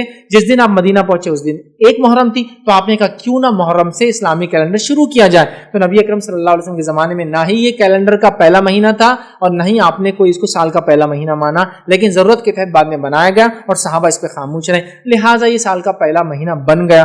تو لہٰذا یہ تو تب تھا ہی نہیں, اب اس پہ شرعی اعتبار سے ہم کو حکم مل ہی نہیں سکتا کہ یہ پہلا مہینہ چونکہ نبی اکرم صلی اللہ علیہ وسلم کے زمانے میں نہیں تھا, ہم اس کو یہ کہہ نہیں سکتے کہ اس کو مبارکباد دی جائے, کیونکہ اللہ کے رسول کے دور میں تو دی نہیں گئی, تو لہٰذا اوائڈ کرنا ہی زیادہ بہتر ہے. یاد رکھیں. ہاں, احتساب کے حساب سے اگر کوئی یہ کہہ رہا ہے کہ ایک سال گزر گیا, احتساب سمجھتے نا, سیلف جس کو کہیں گے ریکٹیفیکیشن کے لیے, یا جس کو کہیں گے محاسبہ, اپنے آپ کو جس کو کہیں گے انالائز کرنا, اپنے آپ کی گرفت کرنا, اکاؤنٹیبلٹی کرنا اپنے آپ کی, کہ ایک سال میری زندگی گزر گیا, کیا کیا میں نے, پچھلی محرم آئی تھی اور یہ محرم آ گئی, 1 ایئر میرا کیسا گزرا, نیکی کی تو خوشی کی بات تھی اور گناہ اور معصیت میں گزری تو مجھے بہت سخت توبہ کرنے کی ضرورت ہے, زندگی بدلنے کی ضرورت ہے. ایز اے اکاؤنٹیبلٹی یاد کرنا ایک الگ چیز ہے, بٹ اسپیشلی کوئی مبارکباد وغیرہ دینا سنت سے ثابت ہو ہی نہیں سکتا, کیونکہ اس زمانے میں اس کی شروعات سال کی ایسی ہوتی ہی نہیں تھی.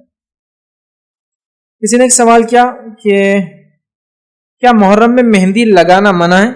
دیکھیے, مہندی کے تعلق سے کوئی حدیث ہی نہیں ہے کہ اس کو کب لگایا جائے اور کب نہ لگایا جائے. حدیث میں صرف اتنا ہے کہ نبی اکرم صلی اللہ علیہ وسلم نے ایک بار ایک ہاتھ دیکھا تو کہا یہ کس کا ہاتھ ہے, تو کسی نے کہا یہ عورت کا ہاتھ ہے, تو کہا پھر وہ مہندی لگاتی, مطلب عورت اگر ہے تو مہندی لگانا چاہیے ہاتھ میں, آپ نے پسند کیا تو لہٰذا آپ مہندی لگائیں, لیکن اس کی کوئی شرعی میں نے ایسی کوئی دیکھی نہیں کہ یہ گھڑی لگانا افضل ہے, یہ گھڑی لگانا مفضول ہے, نہیں, یا یہ گھڑی لگانا منع ہے. یہ کبھی بھی لگایا جا سکتا ہے, چاہے انسان خوبصورتی کے لیے لگائے یا بیماری کے علاج کے لیے بھی مہندی کام آتی ہے نا, تو آپ لگا سکتے ہیں اس میں. تو اس کے لیے میں نہیں کہوں گا کوئی خاص مہینہ, کبھی بھی لگائے, اس میں انشاءاللہ دن رات کوئی ممانعت کی دلیل تو نہیں ہے. السلام علیکم ورحمۃ اللہ. فیض بھائی, یہودیوں کے تعلق سے تو آتا کہ وہ موسیٰ علیہ السلام جب بنی اسرائیل آزاد ہوئے تو خوشی مناتے, یہ عیسائی کیوں مناتے ہیں خوشی, یا مناتے تھے؟ میں نے سوال کیا کہ یہود و نصارہ کا میں نے کہا تذکرہ ہے روایتوں میں, تو یہود تو اس لیے مناتے تھے کہ وہ موسیٰ علیہ السلام کو نبی مانتے تھے, عیسائی کیوں اس کو مناتے تھے؟ تو دیکھیے ایک چیز ذہن میں رکھیں, آدم علیہ السلام سے لے کر محمد صلی اللہ علیہ وسلم تک یہ انبیاؤں کا سلسلہ ہے. یہود جو ہے وہ آدم علیہ السلام سے لے کر یحییٰ علیہ السلام, یحییٰ ابن زکریا, یحییٰ علیہ السلام تک, جان دی بیپٹسٹ, یہاں تک سب کو نبی مانتے ہیں. وہ عیسیٰ علیہ السلام اور محمد صلی اللہ علیہ وسلم کو نبی نہیں مانتے. عیسائی کرسچنز وہ آدم علیہ السلام سے لے کر عیسیٰ علیہ السلام تک سب کو نبی مانتے ہیں, جیزس, محمد صلی اللہ علیہ وسلم کو نہیں مانتے. مسلمان ہونے کے ناطے ہم آدم علیہ السلام سے لے کر محمد صلی اللہ علیہ وسلم تک سب کو نبی مانتے ہیں. تو جو جیوز کے جتنے نبی ہیں یہود کے, وہ کرسچنز کے بھی پورے ہیں, انکلوڈنگ عیسیٰ علیہ السلام, جیزس. اور مسلمان جو ہے پوروں کو ہی مانتے ہیں شروع سے لے کر. تو گویا یہودی جس کو نبی مانتے ہیں, عیسائی بھی اس کو مانتے ہیں اور ہم بھی مانتے ہیں, سوائے اس کے کہ یہودی 2 کو نبی نہیں مانتے ہیں اور عیسائی 1 کو نبی نہیں مانتے ہیں, اور ہمارا دعویٰ ہے کہ ہم ساروں کو مانتے ہیں اول سے لے کر آخر. تو چونکہ یہودی خوشی منا رہے تھے 10 کو کہ اللہ تعالیٰ نے موسیٰ علیہ السلام کو آزادی دی, آٹومیٹیکلی وہ عیسائیوں کے بھی نبی ہیں, وہ بھی اس کی خوشی منا رہے تھے. اور چونکہ موسیٰ علیہ السلام ہمارے نبی بھی ہے, آٹومیٹیکلی نبی اکرم صلی اللہ علیہ وسلم نے بھی اس دن خوشی شکرانے کا روزہ رکھا, تو وہ ہم ان کی خوشی میں شامل ہوئے. تو لہٰذا اس اعتبار سے یہود و نصارہ چونکہ دونوں کے لیے نبی وہی ہے, کامن تھے, اس وجہ سے عیسائی بھی اس کو منا رہے تھے. اور محمد صلی اللہ علیہ وسلم نے بھی اس دن شکرانے کا روزہ رکھ کر یہ بتا دیا کہ زمین اور زمانے کے فرض سے ہماری محبت کمیونٹی مسلمان وہ بھی تھے, ان کو اللہ نے آزادی دی, نجات دی, تو ان کی خوشی میں ہم بھی شامل ہیں. السلام علیکم. اقرا بسم ربک میں سجدہ ہے, پہلا سجدہ نہیں ہے, تو ہم نے کتنے بار سجدے کرنا چاہیے مہینے میں, ہم نے خود جیسے, اور کیا فضیلت ہے؟ ہاں جو سجدے, اور اس کی کیا فضیلت ہے سجدے کی؟ میں نے سوال کیا قرآن کے سجدوں کے تعلق سے اس کی کیا فضیلت ہے. دیکھیے قرآن کے سجدوں کی کیا فضیلت ہے وہ تو ہم نہیں جانتے, لیکن نبی اکرم صلی اللہ علیہ وسلم نے جب وہ آیت مخصوص پڑھی گئی تو ان پر سجدہ کیا, ٹھیک ہے. تو سجدہ تلاوت جس کو بولتے ہیں, تو وہ سجدہ تلاوت ہے, اس میں وہی تسبیحات پڑھنا جو تسبیحات آپ عام سجدے میں پڑھتے ہیں. اس کے علاوہ بھی کچھ تسبیحات نبی اکرم صلی اللہ علیہ وسلم سے ثابت ہے, آپ اس کو دیکھیں, اگر پڑھنا چاہتا آپ وہ بھی اس میں پڑھ سکتے ہیں. اب رہا مسئلہ یہ سجدے تلاوت, کیا یہ فرض واجب ہے یا مستحب ہے؟ تو یاد رکھیے عمر ابن خطاب رضی اللہ عنہ نے ایک بار جمعہ خطبہ دیا, خطبے میں آپ نے سجدے تلاوت کی آیت پڑھی اور اس کے بعد اترے ممبر سے اور سجدہ کیا. اس کے بعد دوسرے بار آپ نے پھر خطبہ دیا اور سجدے تلاوت کی دوسری آیت پڑھی اور سجدہ نہیں کیا, اور لوگوں سے کہا لوگوں میں نے یہ اس لیے کیا کہ تم کو بتا دوں سجدہ کرنا ضروری نہیں ہے, واجب نہیں ہے. تو وہ سجدے تلاوت آپ کر بھی سکتے ہیں, اور اگر کسی وجہ سے آپ نہ بھی کریں تو انشاءاللہ اس میں کوئی حرج نہیں ہے, مذائقہ نہیں ہے, لیکن کرنا چاہیے, ایک اچھی بات ہے. لیکن کسی وجہ سے آپ نہ کر پائے, چونکہ بہت سارے لوگ قرآن کو ڈر سے نہیں پڑھتے, بولتے ہیں قرآن میں اتنے سجدے 13 ہے 14 اس میں اختلاف بھی ہے, اور میرے سے چھوٹ گیا تو مجھے کیا عذاب ملے گا, کیا گناہ ملے گا. سجدے کرنا یاد رکھیے جو تلاوت کے ہوتے ہیں یہ ضروری نہیں ہے, لیکن کرنا چاہیے, یہ سنت ہے, یاد رکھیے. حضرت عمر نے کر کے بتایا, آپ نے کیا. ایسے بہت سارے اعمال ہیں جو خلفاء راشدین اور خاص طور سے کبار صحابہ نے کبھی کر کے بتایا اور کبھی رک کے بتایا. جیسے کہ ابوبکر صدیق رضی اللہ عنہ جب خلیفہ رہے اور عمر ابن خطاب جب خلیفہ رہے, دونوں قربانی نہیں کرتے تھے. صرف لوگوں کو یہ بتانے کہ لوگوں یہ فرض نہیں ہے, کیونکہ لوگوں نے فرض کے حد تک لے گئے تھے اور اتنا اس میں غلو کر رہے تھے کہ ہر آدمی اپنے طرف سے ایک جانور ذبح کر رہا تھا. تو دونوں شیخین نے, مطلب دو بڑے صحابہ جن کا بڑا مقام ہے, ان دونوں نے قربانیاں نہیں کی, لوگوں کو بتانے کے لیے کہ یہ واجب نہیں ہے, یہ سنت ہے, یہ سنت مؤکدہ ہے. یاد سمجھ رہا. کچھ لوگ بولتے نہیں ان کا وہ خاص عمل تھا, خاص فعل تھا دو صحابہ کا. نبی کی زندگی یہاں دنیا سے جانے کے بعد اب کوئی خاص فعل کو ایجاد کر ہی نہیں سکتا, ورنہ بدعت میں شمار ہوتا ہے. وہ فعل وہی ہوں گا جو نبی سے نکالا. خاص فعل یہ تھا کہ استطاعت ہوتے ہوئے بھی نہیں کرتے تھے, تاکہ لوگوں کو بتائے, لوگوں جو تم بھاگ رہے ہو ہر آدمی اپنے طرف سے ایک ایک کر رہا ہے, اس کی ضرورت نہیں ہے. نبی کے زمانے میں تو ایک انسان ایک حصے کے اندر یا ایک بکری کے اندر پورا گھر اپنے اور اپنے اہل وعیال کی طرف سے قربانی کرتا تھا. تو یہ صرف بتانے کے لیے انہوں نے احتیاط. تو ایسے واقعات بہرحال ہم کو ملتے ہیں, تو لہٰذا سجدہ تلاوت آپ کریں, وہ سنت ہے, کرنا چاہیے, لیکن کسی وجہ سے نہ بھی کر پائے تو انشاءاللہ اس آپ گناہ گار اس معاملے میں انشاءاللہ. فیض بھائی ابھی بھی عمل ہے یہودیوں کا روزے کے اس بارے میں؟ کیا آج تو ان کے ماحول وغیرہ کچھ آپ صلی اللہ علیہ وسلم کے دور میں تو تھے شاید. اب بھائی کا سوال ہے کیا آج بھی یہودی وہ ایک روزہ رکھتے ہیں جو عاشورے کا تھا؟ دیکھیے اس معاملے میں واللہ عالم, چونکہ وہ مذہب اور اس کے ماننے والے لوگ تعداد میں بڑے کم ہیں. میں نے بڑی کوشش کی تھی, لوگوں نے سوال کیا تھا نماز پڑھنے کا طریقہ یہودیوں کا کیا ہے وغیرہ وغیرہ. دیکھیے یہودیوں کا اور مسلمانوں کا اس اعتبار سے بڑا گہرا تعلق ہے کہ دونوں میں بہت سارے ٹریڈیشنز سیم ہیں, ایون ریچولز عبادت کے طریقے سیم ہیں, بہت سارے ہیں, اور اتنے سارے کسی کو انتہا نہیں. عیسائیوں کی بنسبت مسلمانوں کا بڑا گہرا معاملہ ان کے ساتھ ہے یہودیوں کی, اس اعتبار سے کہ بہت سارے ٹریڈیشنز معاملات ان سے ملتے ہیں. اور عرب اگر ہیں, عرب مسلمان ہیں, تو ان کا تو بڑا اور گہرا تعلق ہے. اس اعتبار سے عربوں کا اور گہرا تعلق ہو جاتا ہے کہ دونوں چچیرے بھائی ایک دوسرے کے رشتے میں. ایک یعقوب علیہ السلام کی اولاد ہے, ٹھیک ہے, اسرائیل, اور دوسرے جو ہے اسماعیل علیہ السلام کی اولاد ہے, ٹھیک ہے. اور بڑا گہرا تعلق بھی یاد رکھیں. بائبل کے اعتبار سے بھی اور قرآن کی روح سے بھی دیکھا جائے تو دو ہی ایسے انبیاء جن کے اندر اللہ کا لفظ ساتھ میں لگا. ایک جو یعقوب علیہ السلام تھے, ان کو اسرائیل کہا گیا.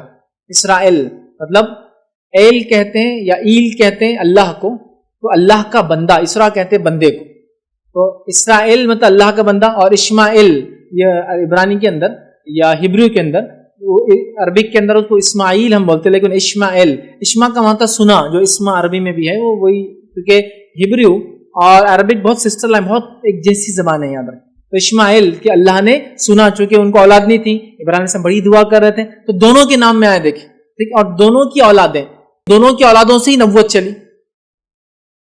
جو ہے اسرائیل مطلب جو ہے یعقوب علیہ السلام سے نبوت کا سلسلہ چلا کب تک؟ عیسیٰ علیہ السلام تک. اور اسماعیل اسلام کی اولاد میں کوئی نبی نہیں آیا اللہ کے آخری نبی محمد صلی اللہ علیہ وسلم. تو یہودیوں سے ہمارا بڑا گہرا تعلق ہے, لیکن انہوں نے اپنے دین کو چینج کر دیا. بہت سارے ریتی رواج ریچولس انہوں نے بدل دیے, علاقے زمین زمانے کے اعتبار سے انہوں نے اپنے آپ کو چینج کر لیا, یاد رکھیں, ٹھیک ہے. تو لہٰذا کیا آج وہ روزے رکھتے ہیں؟ واللہ عالم, مطلب میرے علم میں نہیں. جیسا ایک بار کسی نماز کا پوچھا تھا, میں نے بتایا وہ 3 ٹائم نماز پڑھتے ہیں, ہم نے دیکھا. اس کے بعد نماز میں وہ لوگ خیرت کرتے ہیں کہ امام ہوتا ہے, توریت سامنے رکھی ہوتی ہے, گھما کر پڑھتا ہے, پیچھے پڑھتے ہیں, لیکن ان کے پاس کئی مختلف طریقے نمازوں کے, صرف یہ ایک نہیں ہے. کوئی سجدے کرتا ہے, کوئی رکوع کرتا ہے, کوئی صرف رکوع کرتا ہے, کوئی گھٹنوں پہ بیٹھتا ہے, کئی چیزیں ہیں, اور جس سے پوچھو وہ ایک نیا جواب دیتا ہے. مطلب وہ کوئی ایک جیسا حتمی نہیں, جیسا مسلمانوں سے آپ پوچھیں نماز کا طریقہ تو ایک ہی جواب ملیں گا. قیام کرنا ہے, رکوع کرنا ہے, 2 سجدے کرنا ہے, پھر دوسرا قیام کرنا ہے, پھر اس کے بعد قاعدہ کرنا ہے, اس کے بعد تیسرا قیام کرنا ہے, اگر آگے کی رکعتیں نہیں تو سلام پھیرنا. یہ کامن ہے, کسی بھی مسلک اور کسی بھی طبقے میں جائیے نماز کا طریقہ کامن ملے گا. لیکن جوز اینڈ کرسچنس میں ویریس ٹریڈیشنس ہیں جس طریقوں سے وہ عبادت کرتے ہیں, رب کو خوش کرنا چاہتے ہیں, چاہے نماز بولیے ان کی یا پکارنا نماز کے مطلب بلانا نماز کے لیے, سب الگ ہے. تو آج کیا رکھتے ہیں واللہ عالم, میرے علم میں بالکل بھی ایسی کوئی بات نہیں ہے کیا وہ رکھتے ہیں یا آج کے دن وہ نہیں رکھتے ہیں. یہ رائل اسٹیٹ میں جو اذان دی جاتی ہے آج کل جو وہاں انگلینڈ لنڈن میں, وہ تعلق سے بتائیے ذرا کیا ہے. وہ ایک چرچ ہے, چرچ کے اندر اذان ہوتی ہے, پھر وہاں سے پھر بعد میں دوسرا کاروبار شروع ہوتا ہے. ابھی وہ وائرل ہو رہا ہے اس پر, ویڈیو پر بھی, واٹس ایپ پر بھی. ادھر میں نے ایک سوال کیا کہ ایک وائرل ویڈیو ہو رہا ہے جس میں ایک آدمی چرچ میں اذان دیتا ہے, پھر کام شروع ہوتے ہیں. دیکھیے ایک بیچ میں وہ ویڈیو کے بارے میں تو نہیں جانتا, لیکن بیچ میں بہت ساری گورنمنٹس نے خاص طور سے یورپ میں اور امریکہ میں یہ کیا گیا تھا کہ جو ایک طبقے کے خلاف, جو کہ مائنورٹی ہے وہ کنٹریز میں مسلمان, ان کے خلاف جو ہیٹریڈ ہو رہا تھا ایشینز کے اگینسٹ یا پھر مسلمز کے اگینسٹ, جس میں سکھوں کو بھی وہ گھیر لے رہے تھے, مار رہے تھے, کسی کو شوٹ کر دیا, کسی کو جلا دیا, مسجدوں میں آگ لگا دی, قرآن پھاڑ دیا, غلاظت پھینک کے جا رہے تھے. تو گورنمنٹ کی طرف سے ایک پروگرام شروع ہوا تھا, وہ یہ رہا تھا کیونکہ مسلم مائنورٹی ہے, وہ مسلمس کو چرچز میں انوائٹ کر رہے تھے, وہاں کچھ قرآن کی تلاوت وغیرہ اس کے ترجمے ہو رہے تھے, کچھ لوگ اذانیں دے رہے تھے, تو الگ الگ لوگوں کو انوائٹ کر رہے تھے اور ایک جوائنٹ پروگرام ہو رہا تھا. ایسے پروگرام بہت ساری جگہ, جس میں یورپ میں بھی ہوئے, یو کے میں بھی ہوئے اور امریکہ میں بھی ہوئے. اس کے بہت سارے ویڈیوز وائرل ہو رہے ہیں. کچھ لوگ یہ کہہ رہے ہیں کہ ایک چرچ میں اذان ہوئی, عیسائی تھے مسلمان ہو گئے, ایسا کوئی اس کی حقیقت نہیں. کچھ لوگ کہہ رہے ہیں کہ امریکہ کے پریزیڈنٹ نے اسلام قبول کر لیا کیونکہ اس کے سامنے اذان ہوئی اور اس نے سن رہا تھا اور بہت احترام سے قرآن پڑھا گیا تو ہاں ہاں کر رہا تھا, اس کا دل سے مسلمان ہو گیا, نجاشی کے جیسا ہو گیا. یہ عجیب بات ہے ہم لوگوں کا. دعوت اسلام بولو تو آنکھ پہ کاٹے آتے ہیں, اور ہر کسی کو مسلمان ہو گیا بول کے شامل کرنے میں بڑی خوشی ہوتی ہے ہم کو. حال ہی میں کسی نے ایک ایسٹرونٹ جو جا کر آیا بولے وہ مسلمان ہو گیا. میں نے کہا نہیں ہوا, وہ بولے اوپر گیا, اس نے چاند دیکھا, چاند میں 2 ٹکڑے تھے, قصے تو اتنے اسی کو انتہا نہیں, اور بولے مسلمان ہو گیا. تھوڑے دن بعد ایک ویڈیو آئی, وہ شرک کرتے ہیں. میں نے کہا اب کیا ہوا, اب مرتد ہو گیا ہو؟ بولے نہیں. تو ہم کو بڑی خوشی ہوتی ہے, نیٹ کے اوپر یہ بڑی وہ ہوتی ہے. تو ایسے بہت سارے ویڈیوز ہیں جس میں چرچز میں مسلم امام کو بلایا گیا جنہوں نے تلاوت قرآن کی قاریوں نے, اور اس کے بعد ان کا ترجمہ پڑھا گیا تاکہ مذہبی جو ہے جس کو کہیں گے یکجہتی یا میل ملاپ قائم کیا جائے, اور جو ہیٹریڈ اس مسلمان, اسلام, مسجدوں کے خلاف, آپ صلی اللہ علیہ وسلم کے خلاف, قرآن کے خلاف ہو رہا تھا, اس کو کم کرنے کی ایک کوشش تھی ان لوگوں کی, ایک اچھی کوشش تھی. اس میں بہت سارے مسلمان پارٹیسپیٹ کیے اور اسی بہانے اسلام انٹروڈیوس ہو لوگوں تک. تو میں سمجھتا ہوں اسی قسم کے ویڈیوز ہیں, ورنہ میرے علم میں تو ایسا کوئی چرچ نہیں ہے جس چرچ میں اذان سے جو ہے ان کا کاروبار چالو ہوتا ہے, اور ان کے پاس کوئی اس کا ریزن بھی نہیں. ہاں یہ الگ بات ہے اگر کوئی ایسے لوگ ہو جو عربک جانتے ہو اور قرآن ان کو ایزا کوئی نغمہ, کوئی گیت, کوئی نظم اچھا لگ رہا ہو اور وہ پڑھ رہے ہوتے, ایک الگ بات ہے. میں اس کو تو نہیں ڈیفائن کر پاؤں گا وہ کیوں پڑھ رہے ہیں, بٹ ایز سچ ایسا کوئی میرے پاس انفارمیشن نہیں ہے کہ کوئی چرچ میں ایسی شروعات ہو اور وہ اپنے کام کی شروعات اس سے کر رہے ہوں. اسی پہ اپنی بات کو ہم ختم کریں گے. وآخر دعوانا الحمدللہ رب العالمین. سبحان ربک رب العزۃ عما یصفون وسلام علی المرسلین والحمد للہ رب العالمین.